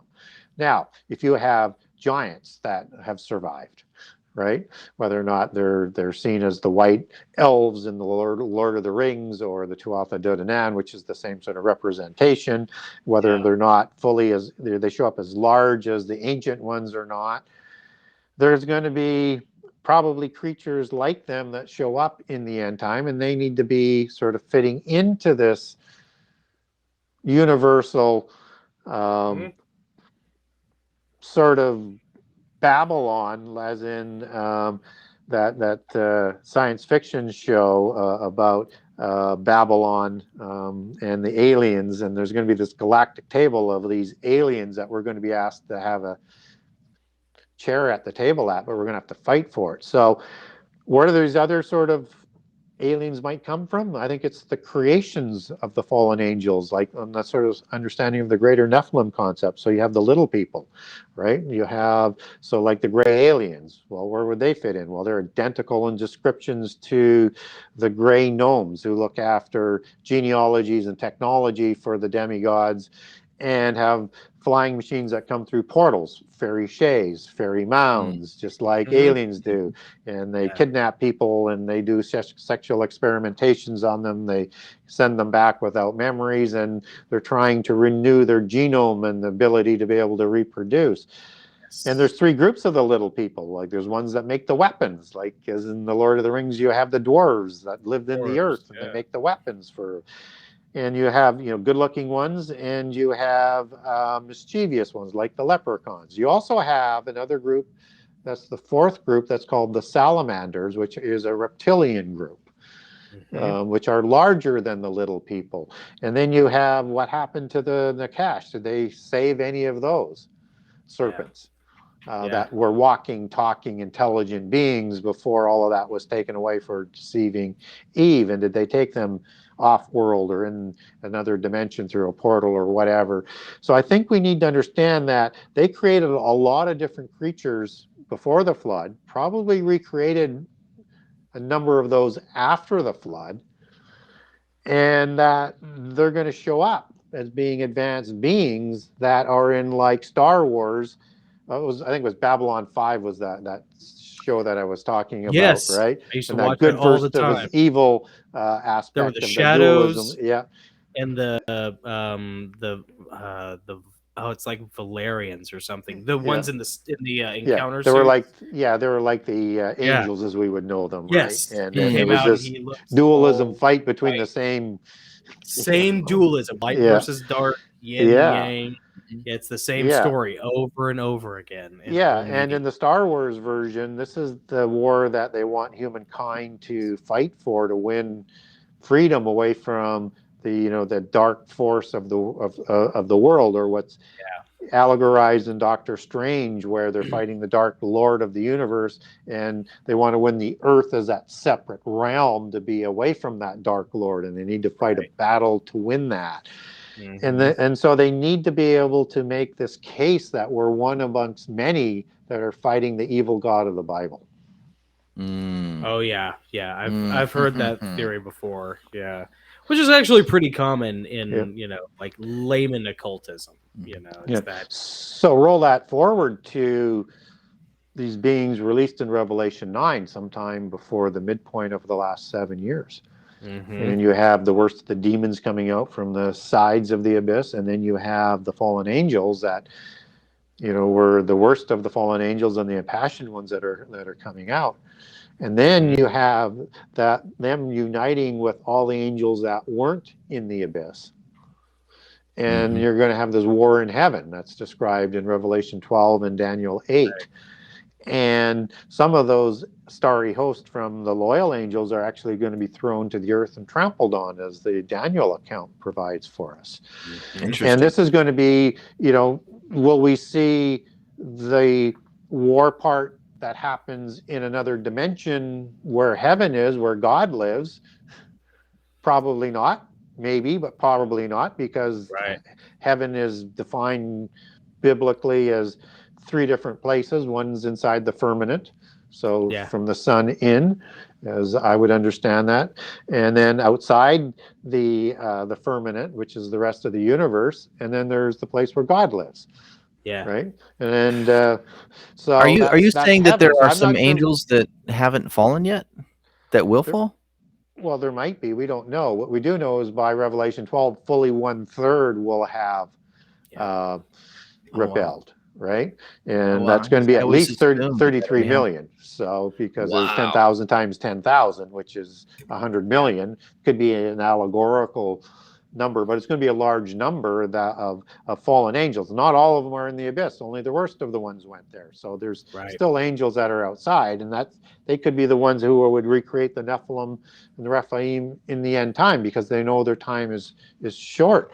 So we may not see the war part in heaven, but as they're cast down and as they're being chased down by the loyal angels led by Michael, we could see that war above our our skies and in the space just outside the earth. And that would be very, very similar to probably the wars that are depicted in the Rig Vedas with all of these powerful weapons and things that happen in the skies that they wrote down in their religious history. And I think that might have been reflecting the first war, the first rebellion, right? Yeah. And that the fallen angels lost. And so they're going to be with us from there on. But I think we're going to see, and they're going to need a cover story for what we're seeing above us if we're going to see any of that war. And then they've these already laid ones the that they groundwork. capture, they're going to need a cover story for that as well. Yeah, that's been the big debate in the non-Christian sort of New Age panspermia kind of community. The alien community is that like there are the Pleiadians, the good aliens, and then there are the grays or the ones from what is it? There's some sort of draconic star that so they've already laid the groundwork. But as Nick and I attest, all aliens are demons. That's right. Who cares, there are no right? right. Yeah. Who cares? Yeah, They're yeah. all gonna be but they've laid that masquerading groundwork already. That there's gonna be some sort of cosmic battle over the soul and fate of humanity, and it's just like whatever. No, it's not. It's not gonna. It's not. If you're telling me it's aliens, I'm not buying it. I'm out. Yeah, I'm out. Yeah, I'm out. yeah, exactly. Yeah. Gary Wayne and I are gonna be in a cave somewhere. Yeah. So, well, in fact, speaking of end times, we have a little over a half hour left. So I want to make sure that Nick gets. I have so many questions. I want to ask. I want to talk about Lilith. I want to talk about Antarctica, Tartaria, the Fall of Solomon, all this different stuff. Adrenochrome, Colossus, and the Nephilim. But Nick had a really prescient one, a really relevant, topical one that he wanted to get to. And, in light of we're both really interested in your opinion on this. Well, in light of one world government and what's coming in the battle between the 1,000 points of light. All that new world order that's coming. I would be interested to know, so like with the fall of the ruble and the decline of the U.S. dollar, which is basically the reserve currency. Oh yeah, the global currency. What are your thoughts about a cryptocurrency becoming the currency of the new world order or one world government? Have you ever? I don't know if you've ever thought about in the fallout that. of. I mean, this isn't anything that you write about in your book. I realize. Nope. But I'd love your that's opinion because technology is advancing so fast. I mean, it's hard to know the end product of the mark of the beast. But what we do know is it's still developing, and all the technologies, whether or not it's quantum computing or it's AI and everything else that's going on in the healthcare industry, that's going to be sort of merged together.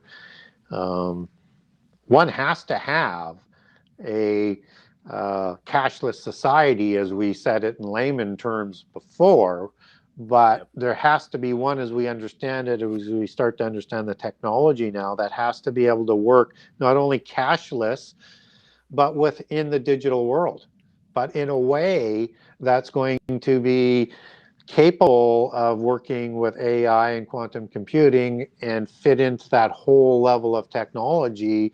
And I think this Bitcoin has been allowed to develop to sort of work the bugs out before they take it over. Just as you see the Biden government now talking about trying to move to control it where they never did before.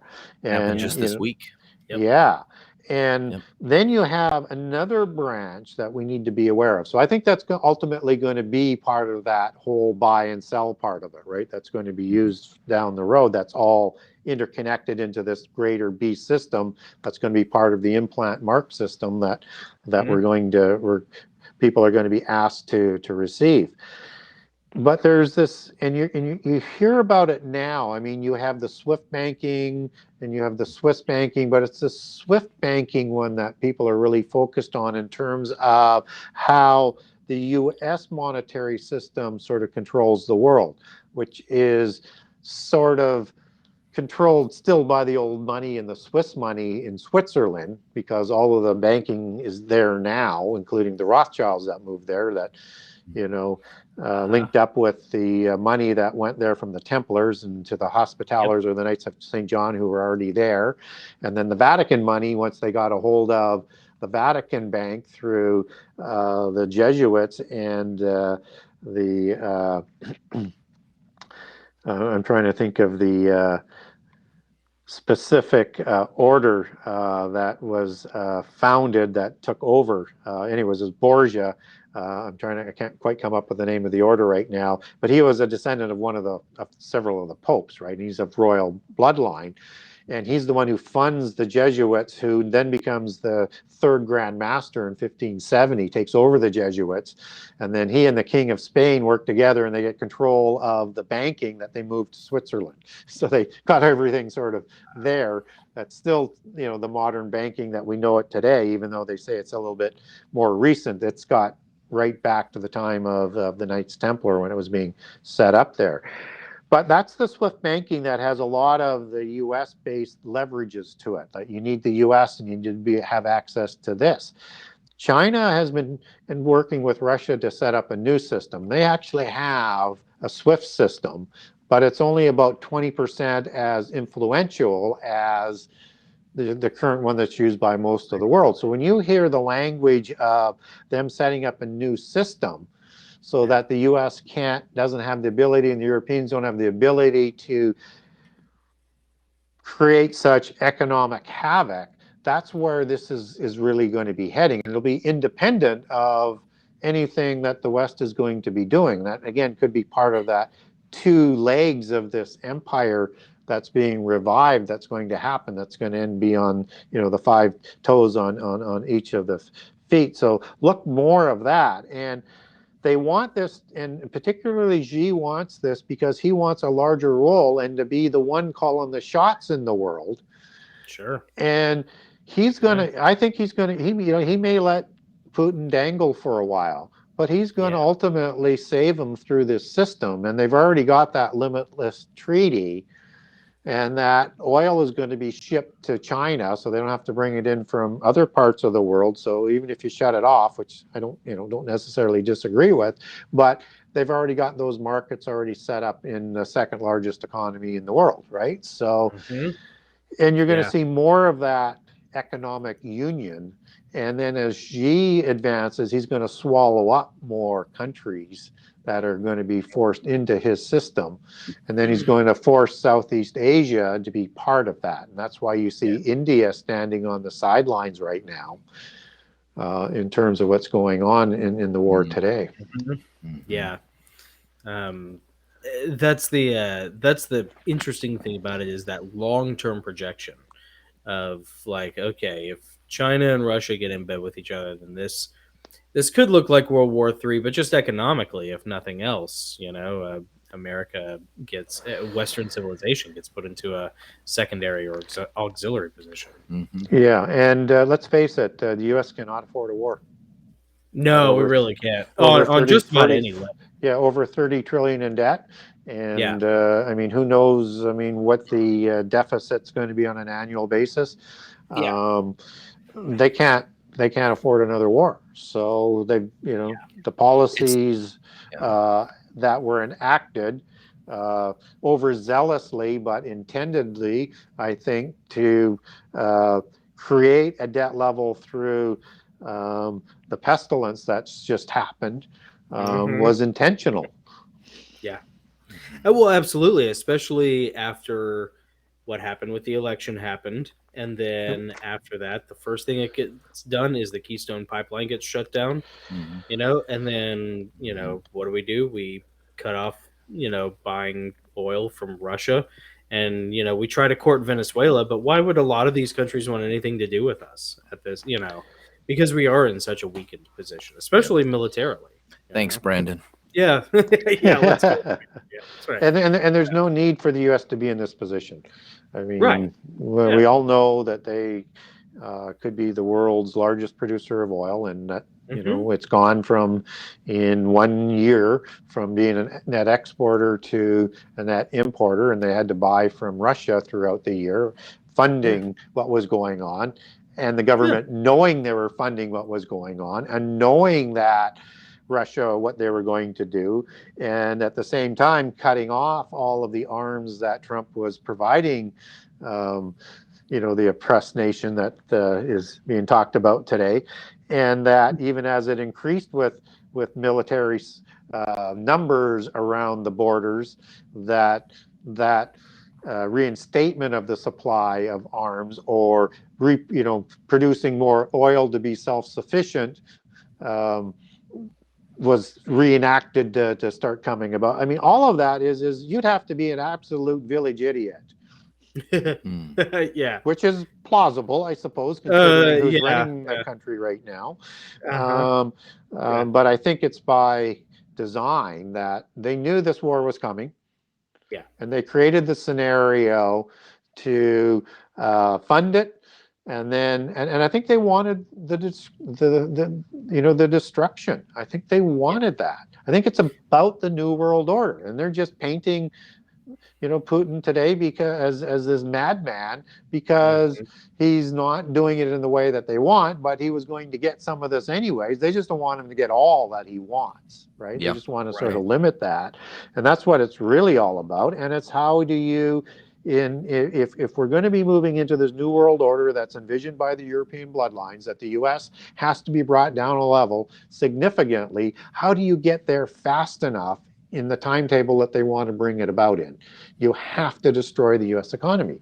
And the Russian economy is not going to be destroyed. It's just going to go elsewhere. Yeah. It'll just shift. The pieces just shift on the board. And then what I find really interesting is how you have these certain laboratories where you're creating pestilence opportunities that's akin to what happened in another Asian country. Yeah. And you don't do anything you don't do anything in all of the time that you get the buildup. I mean, even as late as March, but you could go back even earlier with that war in 2014 where they took the Crimea. There was nothing to prepare to get these scientific beasties that they've created out of that country to protect them. All of this is going on. I mean, why wouldn't you do that unless you didn't want to? I mean, it absolutely makes no sense other than that's what they wanted. And so we'll have to see how this sort of all plays out. But Russia gets what it wants, but in a more painful way that they're hoping is going to affect it down the road from expanding as far as they want to go. But it won't help because they've got China backing them. Yeah, of course. Yeah. Hey, Gary, I have a question. I'm going to put it up here on the screen. It's from Joey Payne, who just happens to be my mom, by the way. Shout out, I'm Joey. so glad she's watching. It's awesome. Miss you. She, like me, she's a big fan, and she always enjoys our conversations. When we told her that, her question is, what do you think about Bill Gates' patent number? Which is so interesting when you look it up. The patent number 06666 application having to do with a Bitcoin technology that tracks whether you are a human or an AI doing the activity. Wow. Yeah, they broadcast who they are, what they're all about, and their intentions all the way through. Telegraphing. Yeah. There was, I write it in the book, and it's kind of a little bit ancient right now, but there was a company called Mondex, who was really a force for moving to chip technology and the credit cards and the cashless society. And of course, they chose an address in New York City. I can't remember the name of the street, the number of the street, but their address was 666. I mean, of course it was. Why not? They broadcast it all over the place, just like any of the companies, their iconology and their names are usually rooted in. It's like when all the rappers do this, when they all hold their, it's broadcast all the time. Well, and that chip technology, you wouldn't think, I bet when social security numbers came out, everybody was pretty intense about the mark of the beast thing, because it's like you couldn't do a lot, and then the barcodes came out and people were upset over that. Yeah, but and the 3 bars that are missing are that aren't numbered are 6, 6, and 6, right? Yes, that's right. Yeah, I've heard of that before. Yeah, and just sort of, I'll just interrupt you just for a second. So you have to understand the beast system and the beast empires. They're ready at whatever level of technology to implement their system, right? So if they had found a way to bring about the end time in the 80s, they still would have had the same type of numerals and geomancy involved that this higher tech stuff will have. Geomancy. Yeah. Mm-hmm. Dude, geomancy. That's such a perfect word for it. And Yeah. tying into that, Brian Tucker says that Gates was quoted as saying, "We can control the population through vaccines." Yeah. Well, of course as they a part can. of one of those tools that they have ready to go to. Yeah, through as Davos said in I think 2017, they wanted that through an implant system that would self-medicate everybody. Oh, But sign me up, please. But that Great. makes sense when you look at the word sorceries in the book of Revelations, which is the Greek word pharmakeia. It's actually Pharmakeia, yeah. pharmakous and pharmakos, but I mean that is how they're going to medicate people to a certain degree through a digital system, which we have the not that mark system in place yet, or the technology of medication with the mRNA, but it's a digital messaging type of system that is still developing that would be part of that down the road, which would merge into that whole digital chip system that we're talking with all those other technologies we're talking about a little earlier, and that people will demand that for better health and longer life. And they imagine the chip in 2017, they said the chip system will come through the delivery system of healthcare. Oh my gosh. Which is why healthcare has been given so much authority over our lives. Now, You know? sorceries or pharmakeia can also mean a spell, as a magic spell, as you take that out of its etymology. And it also means drugs, both legal and illegal. So it can also be part of all of the pharmaceutical drugs as well. And that word sorceries is there for a reason in the King James Version Bible. Yeah. So the secret societies who created the Royal Society, which were the Freemasons and the Rosicrucians, that is the center of all scientific development and education outside the church in the West today, called themselves the last of the sorcerers and the first of the scientists. Oh, wow. And that word, as it's used in Revelation 18:23, if I've got the verse correct, is through these sorceries does Babylon seduce and deceive the world. Yeah.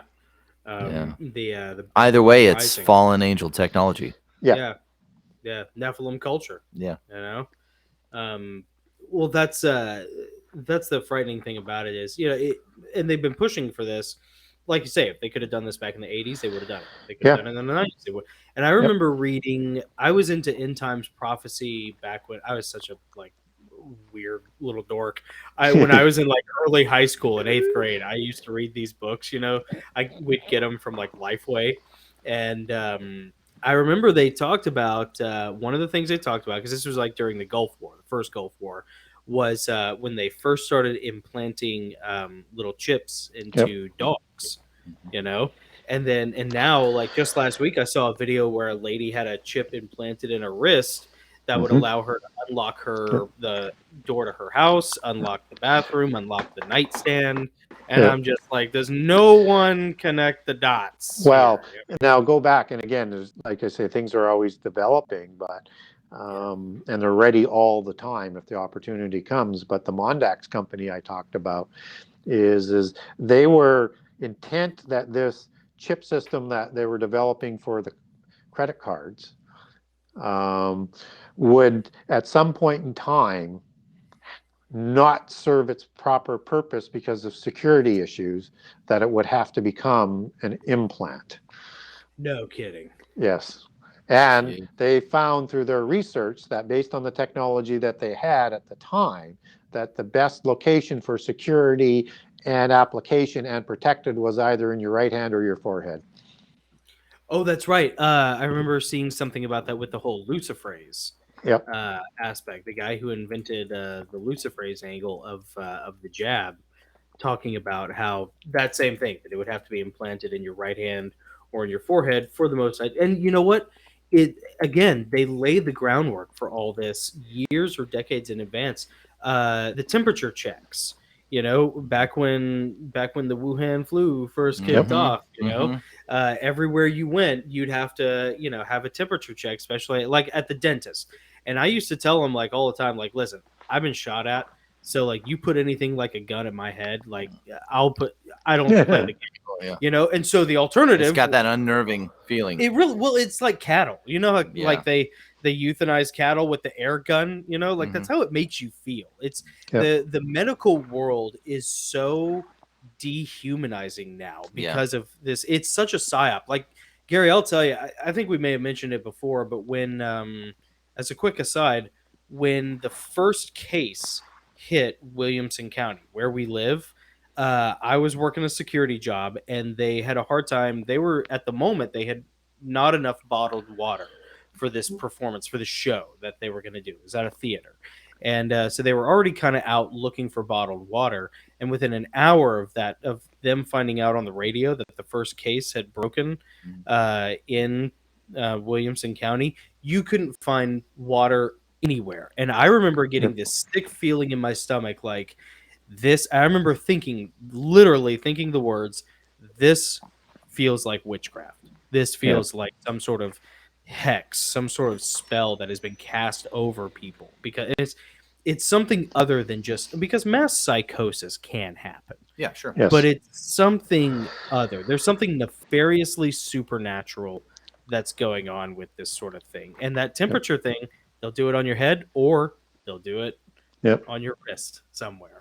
Anyways. Yeah, they accomplished so much in preparation for world government and world religion through this last pestilence, and pushed the boundaries, learned everything they could do. I mean, you saw what happened in Canada with the War Measures Act that didn't hit their threshold for having it in, but the whole left voted for it in Canada, so it became ability. And then they started to seize, GoFundMe and the other place. They seized, I don't know, something like 400 bank accounts. People can't have, they took their driver's license away, they were taking their trucks away, they were losing their ability to work completely. And most people didn't object. That's the scary thing. That's the scary thing. It happened here with cash. You talk about a cashless society. You remember in the first probably, 6 to 8 months of the pestilence breaking out, all of a sudden gas stations and grocery stores and stuff weren't giving you change back. And you were discouraged. There were a lot of articles that went out that discouraged you from using cash because supposedly it would transmit the virus. And it's just, of course, use your credit cards. That if Bank of America decides they don't like your Twitter feed, they can cancel. And the big thing that they're pooling their information on as to where they are at right now is they weren't aggressive enough, and they need to learn from the mistakes that they made so that they could be more totalitarian the next go around and how to do it. Right? So, right. They didn't quite do a They good didn't enough pull it job off this the time. just perfectly. Exactly. I have a question for you, more related to AI and Web 3.0 and everything that's coming to us on that end, and how it might tie into all this. What are your, and again, this is not something that, this is a bit of a curveball question. I just want your opinion. Yeah, I'm sorry, Gary. We had a list. It's just it's so great talking to you because I love your perspective. What are you okay with that? Yeah. What are your thoughts on the metaverse? Oh yeah. Is that part of Nephilim culture too? You think? Sure it is. Association of the human body. Yeah, so the metaverse is this whole matrix system that they're talking about, right? That's based on sacred science and sacred geometry, sacred math, advanced technology. And this is the world that they're trying to bring in. And they believe in polytheism, that the world is a computer matrix, right? Yeah. And that this is a projection, and the whole world is based on this geomancy, that, and the codes that they have. You need to look past beyond like being a diviner and stuff like that, and into the mathematical parts of the geomancy as you dig into that. And that if we understand that that's what they're trying to do, and we see these things like a virtual world, they're just trying to recreate what they think is already here as a virtual world, right? And that this is control, and they're gods of, because they ain't gonna be in it. Well, that they control. I mean, that's the big thing of AI and silicon-based life forms versus carbon-based life forms is that God created those, but we want to be God. Right. So what was the question again? Because I kind of Oh, I'm sorry. Yeah, that No, was no, my it's fault. just My your bad. opinion on the metaverse, and Yeah, so that's what I was looking for. I couldn't quite get that. And so when we look at how they named it, it will tell you something, and that it is a short version. It might be an acronym of some sort, but that's not how they always work. So like CERN, they say, is an acronym, but it's actually CERN was the god, which is a Pan type of god, an Azazel type of god, Satyr god, as at least in the degraded form in the Etruscan pantheon, which was there before Rome, right? Or Cernunnos, which is the same god in the Druidic pantheon. So that's not an acronym; it's the name of a god, and it's the name of the destroyer god, right? Yeah, that Azazel is, and bad Napoleon. So when we look at Meta, I would look into Metatron. And Metatron is the Enoch son of Cain in the third book of Enoch, who raises himself up to be an angel-like status and even to the son of God-like status through the knowledge that he developed.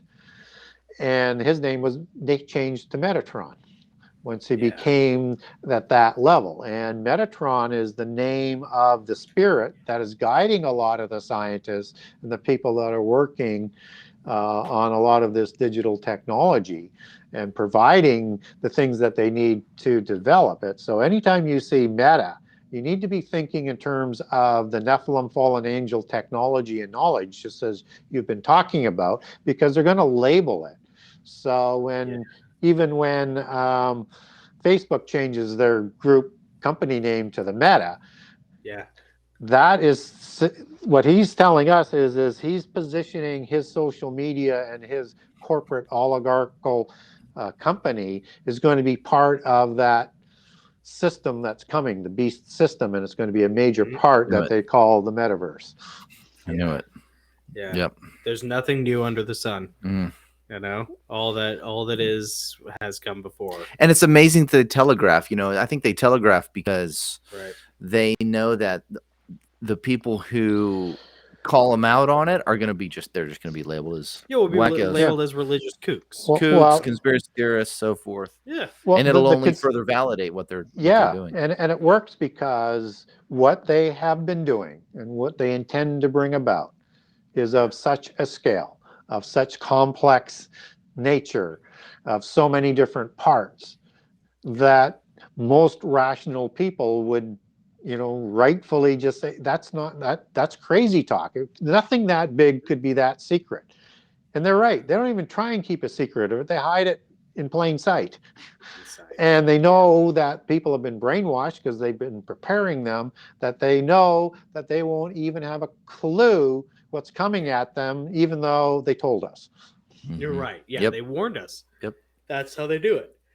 They warn you every time, and all the answers are there. The telegraphs are there. They're just all encoded, or they're slightly esoteric, or they're sometimes pretty blatant, like media.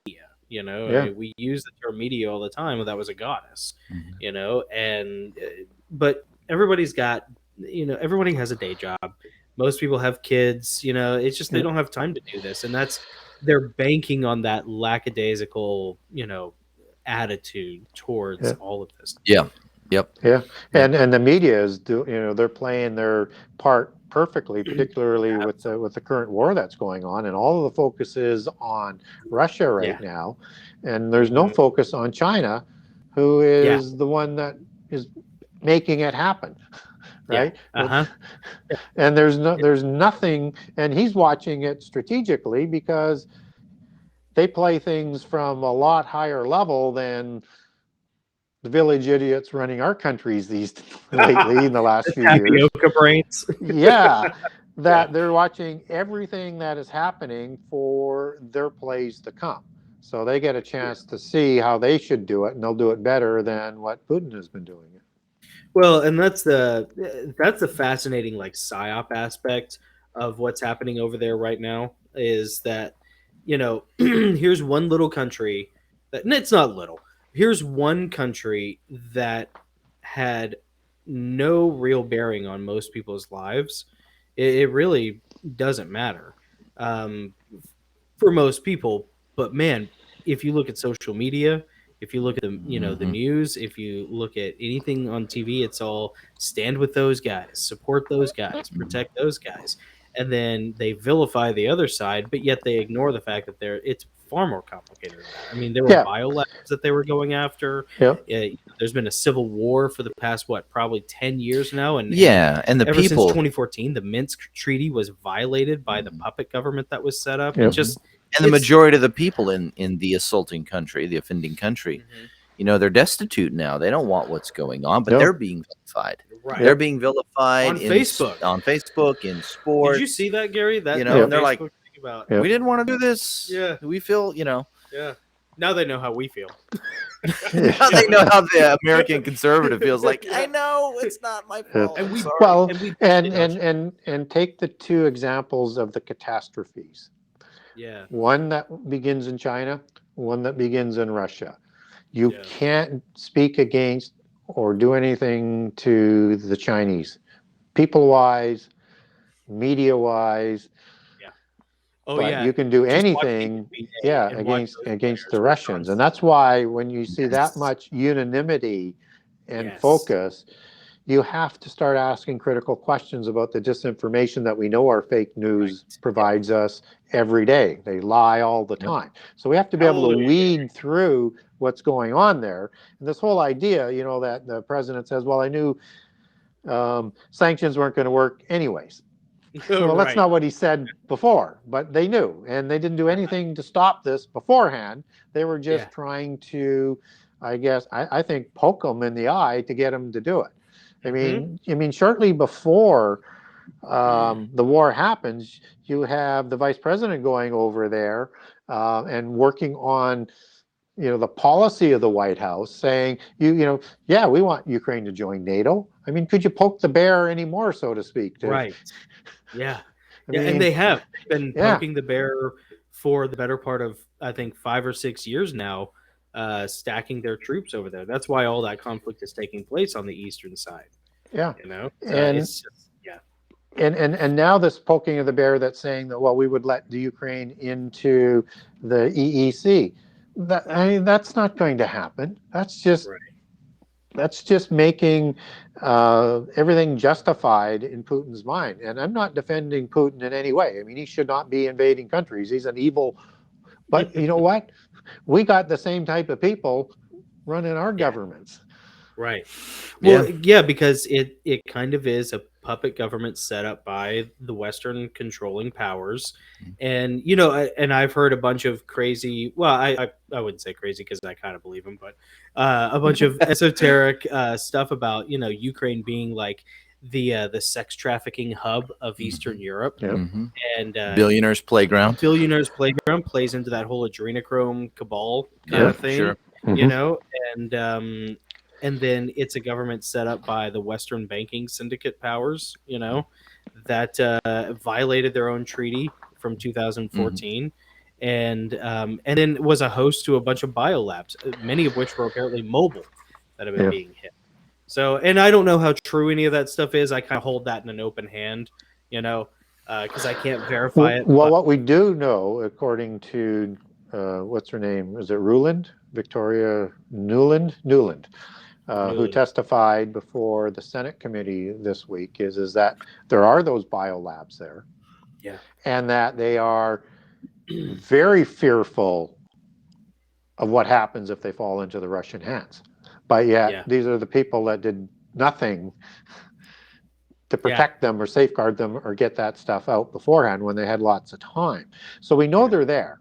They're saying that they didn't create it. They're not saying that they didn't fund it or they didn't set up shell companies that funded it. We've seen that sort of MO on other biological developments that could cause the extinction of humankind. But that's, it seems to be the same sort of MO. So we know they're real. We just don't know how dangerous they are. But if she is that fearful I wonder what Frankenstein things that they developed in there, because Right. they didn't destroy them.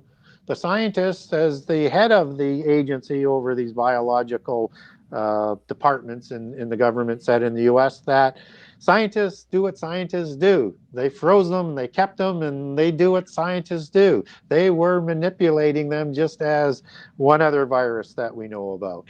Yeah, they were, and supposedly trying to develop something new that was based off of the bubonic plague, according to what I read. And apparently, the Russian forces are, again, this is apocryphal. This is what I've heard, so it's just rumor.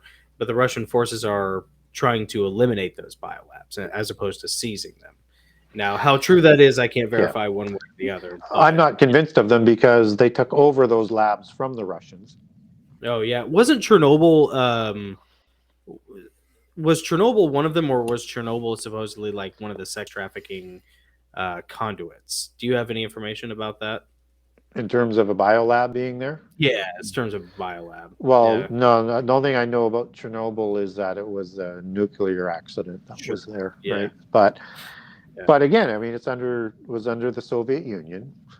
They had, I mean, dozens and dozens of these locations all over the Ukraine at the time, and Chernobyl would be, an apropos place that would be sort of fitting into locating things that were sort of where you could have, a number of scientists working on a number of different things and sort of set areas, right? Because it's more efficient to do that. So it would make sense. I don't have any evidence to suggest that there was one specifically there, but I would not be surprised. I would expect that there would be, some biological developments that were going on there. Yeah. Do you want to? I'm done. I'm done with questions. All No, right. I got want to some move on to yours. Oh, okay. Yeah. Well, so where do you think it goes? And we're probably like right at the 2-hour mark, so I don't want to take up too much of your time, Gary, but we'll take it for as long as we can have you. Absolutely. I'll tell you that. Absolutely. So maybe this should be like, unless you say you have more time, maybe this should be like a good parting question for you. Yep. For now.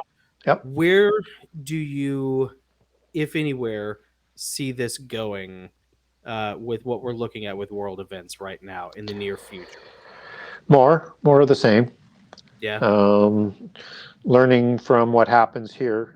We're in the shuffling of creating the groups of nations. We're in the period, if we're in the fig tree generation, that we're going to see more pestilence. We're going to see more famine. We're going to see more wars and rumors of war. And it's going to set up a period of time and look for this, that there's going to need to be the true false prophets come onto the scene. And these are going to be stronger and more religious in nature to the apocalyptic prophecies that we get with the sorcerers within science that we have today, predicting apocalypse by global warming, apocalypse by this, but it'll be in that apocalyptic theme to drive people into and cattle herd them into the arms of the globalists and into world government and a world religion. But it's going to require targeting these birth pangs or sorrows as coming together and working in unanimity in a way that they're going to predict them by false prophets and saying, if you do not convert and if you do not do these things that will bring about the new Babel, we're going to destroy ourselves from the face of the earth. So I don't know from how many different angles this is going to come from, but what I do know is if you look at Medjugorje, and I'm not sure if you're familiar with Medjugorje or not, and the Mary apparitions, but those 6 that were initiated in the 90s were given a specific date to come out on. And they have 10 apocalyptic prophecies that will get stronger as they go. And they will come out and say, if the world doesn't convert to the one true religion, this disaster is going to happen. And if you don't convert by the time the 10th comes, the whole world will be destroyed. And they're going to drive people into this religion through fear. Now, there has to be some more changes that would come if it comes up through the Roman Catholic religion, which I don't know whether you're aware of, in about 2017, Francis took control over the whole Medjugorje scenario and situation, and recognized officially a number of the apparitions, and is overseeing all of that. So one would expect that that's going to come out. That doesn't mean there won't be false prophets from other religions and stuff that are coming out, but expect that type of pattern, so that this one true religion that's going to come out is going to be able to reel in the whole world to convert to that religion, and have an umbrella type of basis about it. So you can have different denominations, so to speak. But the one religion that's not going to be permitted will be Christianity. I noticed that when I worked at, I had an office job, a corporate office job, and I noticed it. Well, pretty much in any group setting that was secular, you can, part of the New Age system, you can mention any deity or any religion or holy text you want. But if you start quoting from the Bible, or if you mention Jesus, people get really uncomfortable if they're non-believers. Well, that's what secular means. It means non-Christian. Non-Christian. And so, right. Yeah. So exactly what you say is that New Age thought process, everything but Christianity. Yeah, and so they will try and discredit and de-deify Jesus. They will want a remnant of Christianity that is going to fit into the polytheist religion. Expect them to hit monotheism at the Moses level, because it connects into Islam, Judaism, and Christianity, and they're going to say he was a polytheist from Heliopolis, and that was the true religion that went rogue. Expect that as part of what is going to come. I would also expect that they will continue with what they tried to do with Paul at the time of the Gospels, as being the heretic and the evil liar that comes out of the Dead Sea Scrolls. They're going to basically say he's a heretic, and that only his writings take Jesus to godlike status, although that's not true as you understand and read the four Gospels. But they'll also eliminate the book of John as well, because they hate that as well. Right. And then re-allegorize through allegorical meanings what's written in the Bible, so it fits in with polytheism. So there's a lot of things that sort of need to come together, but things come together quickly when you get those false prophets that are going to come about, that is going to bring that universal religion about, and through all these other catastrophes that they're predicting, will be the glue that establishes those 10 kings, those 10 groups of nations, for the new Atlantis, for the new age that they want to bring about. Wow. Well, last time we talked, and this is a little bit off topic. Last time we talked, and this time, I know Jonathan's been wanting to ask you a question about Lilith, I think. Oh, yeah. And I know last time we didn't get to it, and I don't want this time to get by enough because this is really interesting. I mean, I'm just curious about that. I would like to, at some point, have you expound upon Lilith, as whatever you have to say about her, because there is a great chapter in your book about Lilith. The Genesis 6 Conspiracy has a fascinating chapter about Lilith, mentioned once, it seems, biblically, and then but yet has remained part of the cultural zeitgeist and has become such a popular thing. So she was a character in a couple of the Angel novels, which, by the way, after your second book comes out, I think I'm going to have to rewrite all 7 of the Heavenly Realms novels in order to fit a more accurate cosmology, But she was one of the topics that I did want to ask you about at some point. So, well, I mean, it is an important goddess figure, right? She's I look at her more of almost a demigod. In terms of the research that I've done on her, and through the lineage of Tiamat, which is a Leviathan dragon type character of the parent gods. So from that aspect, could be not a demigod, but an offspring god. You could look at it from the gods that Lilith is created. And she's also called the Queen of Heaven, which is the really sort of nexus point where it comes into. Are you guys still there? We're still Yeah, here. Okay, we're I still just here. lost your camera. Yeah. Sorry, we're changing cameras. We're 'cause the switching over battery cameras ran on out. us. Yeah. So if right. we Queen of understand that Mary apparition is called the Queen of Heaven, Yeah. and we understand the Queen of Heaven is in the Bible as being like the Astaroth gods, and called in the book of Jeremiah. This is the mother goddess aspect that's going to have to come back as part of this dual religion that has a god and a goddess in that old infrastructure. So that part of the duality's got to be coming back. And the Sibylline prophecies that came on Palatine Hill, one of the seven hills of Rome, and they considered their goddess as the Queen of Heaven as well. There, you get this imagery that sort of, and I'm just sort of doing this quickly because it's a fairly long topic, but you get this imagery that is coming about that is going to sort of resurface as part of this Babel religion that's coming back, and who is represented in Revelation 12 as the description that those 6 children saw in their apparitions, as is a similar description to the other Mary visions and all the Mary visions, from Joan of Arc to Ignatius of Loyola to Fatima. It's all a very, very similar description. And remember, we have a woman that is riding the beast empire, which is the end time mystery religion, because the mother goddess was actually thought in ancient times to be as important or more important than the male god.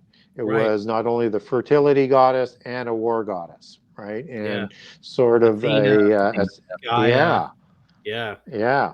Isis, So we need Ishtar. we need to be aware of that Queen of Heaven aspect that is going to become more prominent. Mm-hmm. Man, that is so awesome. I really want to touch on that more next time we're able to talk, because it seems like there is such a corollary between Lilith and then this feminine divine concept that is, and whether that's the Whore of Babylon or what that is exactly, it just seems to be this this thing meant to lead people astray. Yeah, and known in Gnosticism as Sophia and wisdom. Sophia, that's right. Yeah. And of course, you see that coming up with AI and artificial intelligence and names and things like that. Oh, that's right. Yeah. So, Siri. expect. So you have that Queen of Heaven that shows up in all the polytheist cultures around the world, and it's been created within Christianity to be accepted, just as Mary Magdalene is thought to be sort of an allegorical Queen of Heaven as well, and is the one that is, the Gothic cathedrals was named after. And of course, in Gnosticism, she's the one who marries Jesus, because Jesus doesn't die on the cross, and that's one of the ways I think they're going to de-deify Jesus and created offspring that goes into, the Camelot dynasties, through Joseph of Arimathea taking Josephus, the third son, over there. And then there's an intermarriage between Aragon of the Camelot dynasties, who's a descendant of Josephus, and Amenemhat of the Merovingian dynasty, that ennobles that dynasty into those Nephilim bloodlines, and with two off the Dodonan dynasties of Camelot, the shining city on a hill. It is the bloodlines of the Grail dynasties, and those are the bloodlines that extend out of Dagobert, the last survivor of the Merovingians, whom I know this is long. Hugh de Payon, Godfrey de Bouillon, and Anjou, all of the Lorraine region, that take their bloodlines back to Dagobert, who has those genealogies. And of course, it's the Anjou that kept the King of Jerusalem title crowned to them in 1118, which they want to take as a title at the Abomination, and that passed down eventually through Hungary, and then back into the Lorraine region, over to the Habsburg Lorraine dynasty. Currently rests with the Bourbon family, which is the bloodline of the kings of France and King Philippe, son of Juan Carlos, who has the King of Jerusalem title today. But within the Anjou bloodline, there's some rivals to the King of Jerusalem title, so one shouldn't be too surprised about that. But for your next book, you should have an illustrator create a some chart a tree, like Clarence Larkin did for the Spirit World. bloodline, timeline, like family. That'd be so cool. Yeah, it'd be so huge, though. I'd buy it. I'll pay for it. It'd be huge. It'd be a book. It'd be a book of genealogies, and I don't know if you get it all into one. And it gets so wide through the generations, right? Yeah. And then the intermarrying of the different bloodlines and the scioning that they do too. But people have said that, but it's a project that is so large that dude, that could be your third book. No, maybe it's your third book. Yeah, or whatever. Who knows? Well, I was looking it up as you were talking because I actually was listening to you on the Rima Faye podcast. You had done an interview there about King Arthur and also some parallels with Lord of the Rings and Tolkien and stuff. That was an excellent interview. That was really fun to listen to and we had talked about a little bit of that in the past, but to hear you do a deep dive on Lord of the Rings and the antediluvian parallels and how it ties into the bloodlines and King Arthur and all that stuff it's really cool. Yeah. It was a lot of fun. So, man, Gary, this has been awesome, dude. Thank you. This has been fun. Is this interview 2 or interview 3? I've lost. This is the third. This is the third interview, right? Yep. Yeah, that's right. Man, they are so much fun. We always are. First of all, we're very honored that you would come on, and we always enjoy talking to you. And Brian Tucker says Gary is a saint. I agree. Thank you, Brian. Yeah, we had some good comments too. I want to thank Brian Tucker, Pam Wachowski, Heather Ann, and Joey Payne. Big shout out to Joey. Yep. She's awesome. Yep. And Gary, people can find you at the Genesis6conspiracy.com, correct? Yep. And then you're on Twitter as well. Is that correct? Yeah, I'm not active on Twitter yet. Okay. I used to be, but not anymore because for obvious reasons, I'm not happy with them. Yeah. So just on Facebook, on my timeline, and on Messenger. That's the only social media I have. I'm hoping things come a little bit more clear where I should be active on, but I don't want to add more work for something that I'm not going to be, totally understood, doing for a long period of time. So hopefully by the time the book comes out, I'll make some clear decisions on that. And where's the best? Would Facebook be the best place to follow you for that, or do you have an email that people can sign up for? There's an email on the website, so either place, Messenger or on my timeline, or there's a group that's got my name on it. I try and check in 2 or 3 times a week and answer questions and stuff there, or on the email on my website. But I will get back to you. It just may not be in the first couple of days. So yeah. Well, hey man, you're busy, and there's a lot of research that you are always doing. Can't wait for your second book to come out. Yeah. Gary Wayne, the master of the mythological, the how would you put it? The mighty man of the Nephilim culture destruction. Taking down Nephilim culture, one giant at a time. The illuminator of all that is behind the curtain. That's right. Yeah. There you go. Gary, thank you, man. This has been so awesome. I would love to talk to you again sometime. Yep. And we always enjoy our time with you, even though we went a little bit over. I appreciate you indulging us. Yeah, so. Terrific. It's been fun. Hopefully, I made some sense for the audience today. Oh, dude, this was so awesome. I can't wait to see how Nick breaks all these up. And, I've got a dozen. I've got a dozen different things that I'll chop this video up into different segments. Yeah. But this has been great. This has been really fun. I got another almost 2.5 hours with Gary Wayne. This has made my month. I mean, this is fantastic. Yeah, it's fine. I'm telling you, man, come down to Tennessee. It gets pretty warm. We'll take shooting. Yeah, we got a bunch of guns. Yeah, absolutely. It'll be great. All right, Gary. Well, everybody, thank you again. Thanks again, Gary. Have a great evening. Yep. All right, we'll see you later. Bye-bye.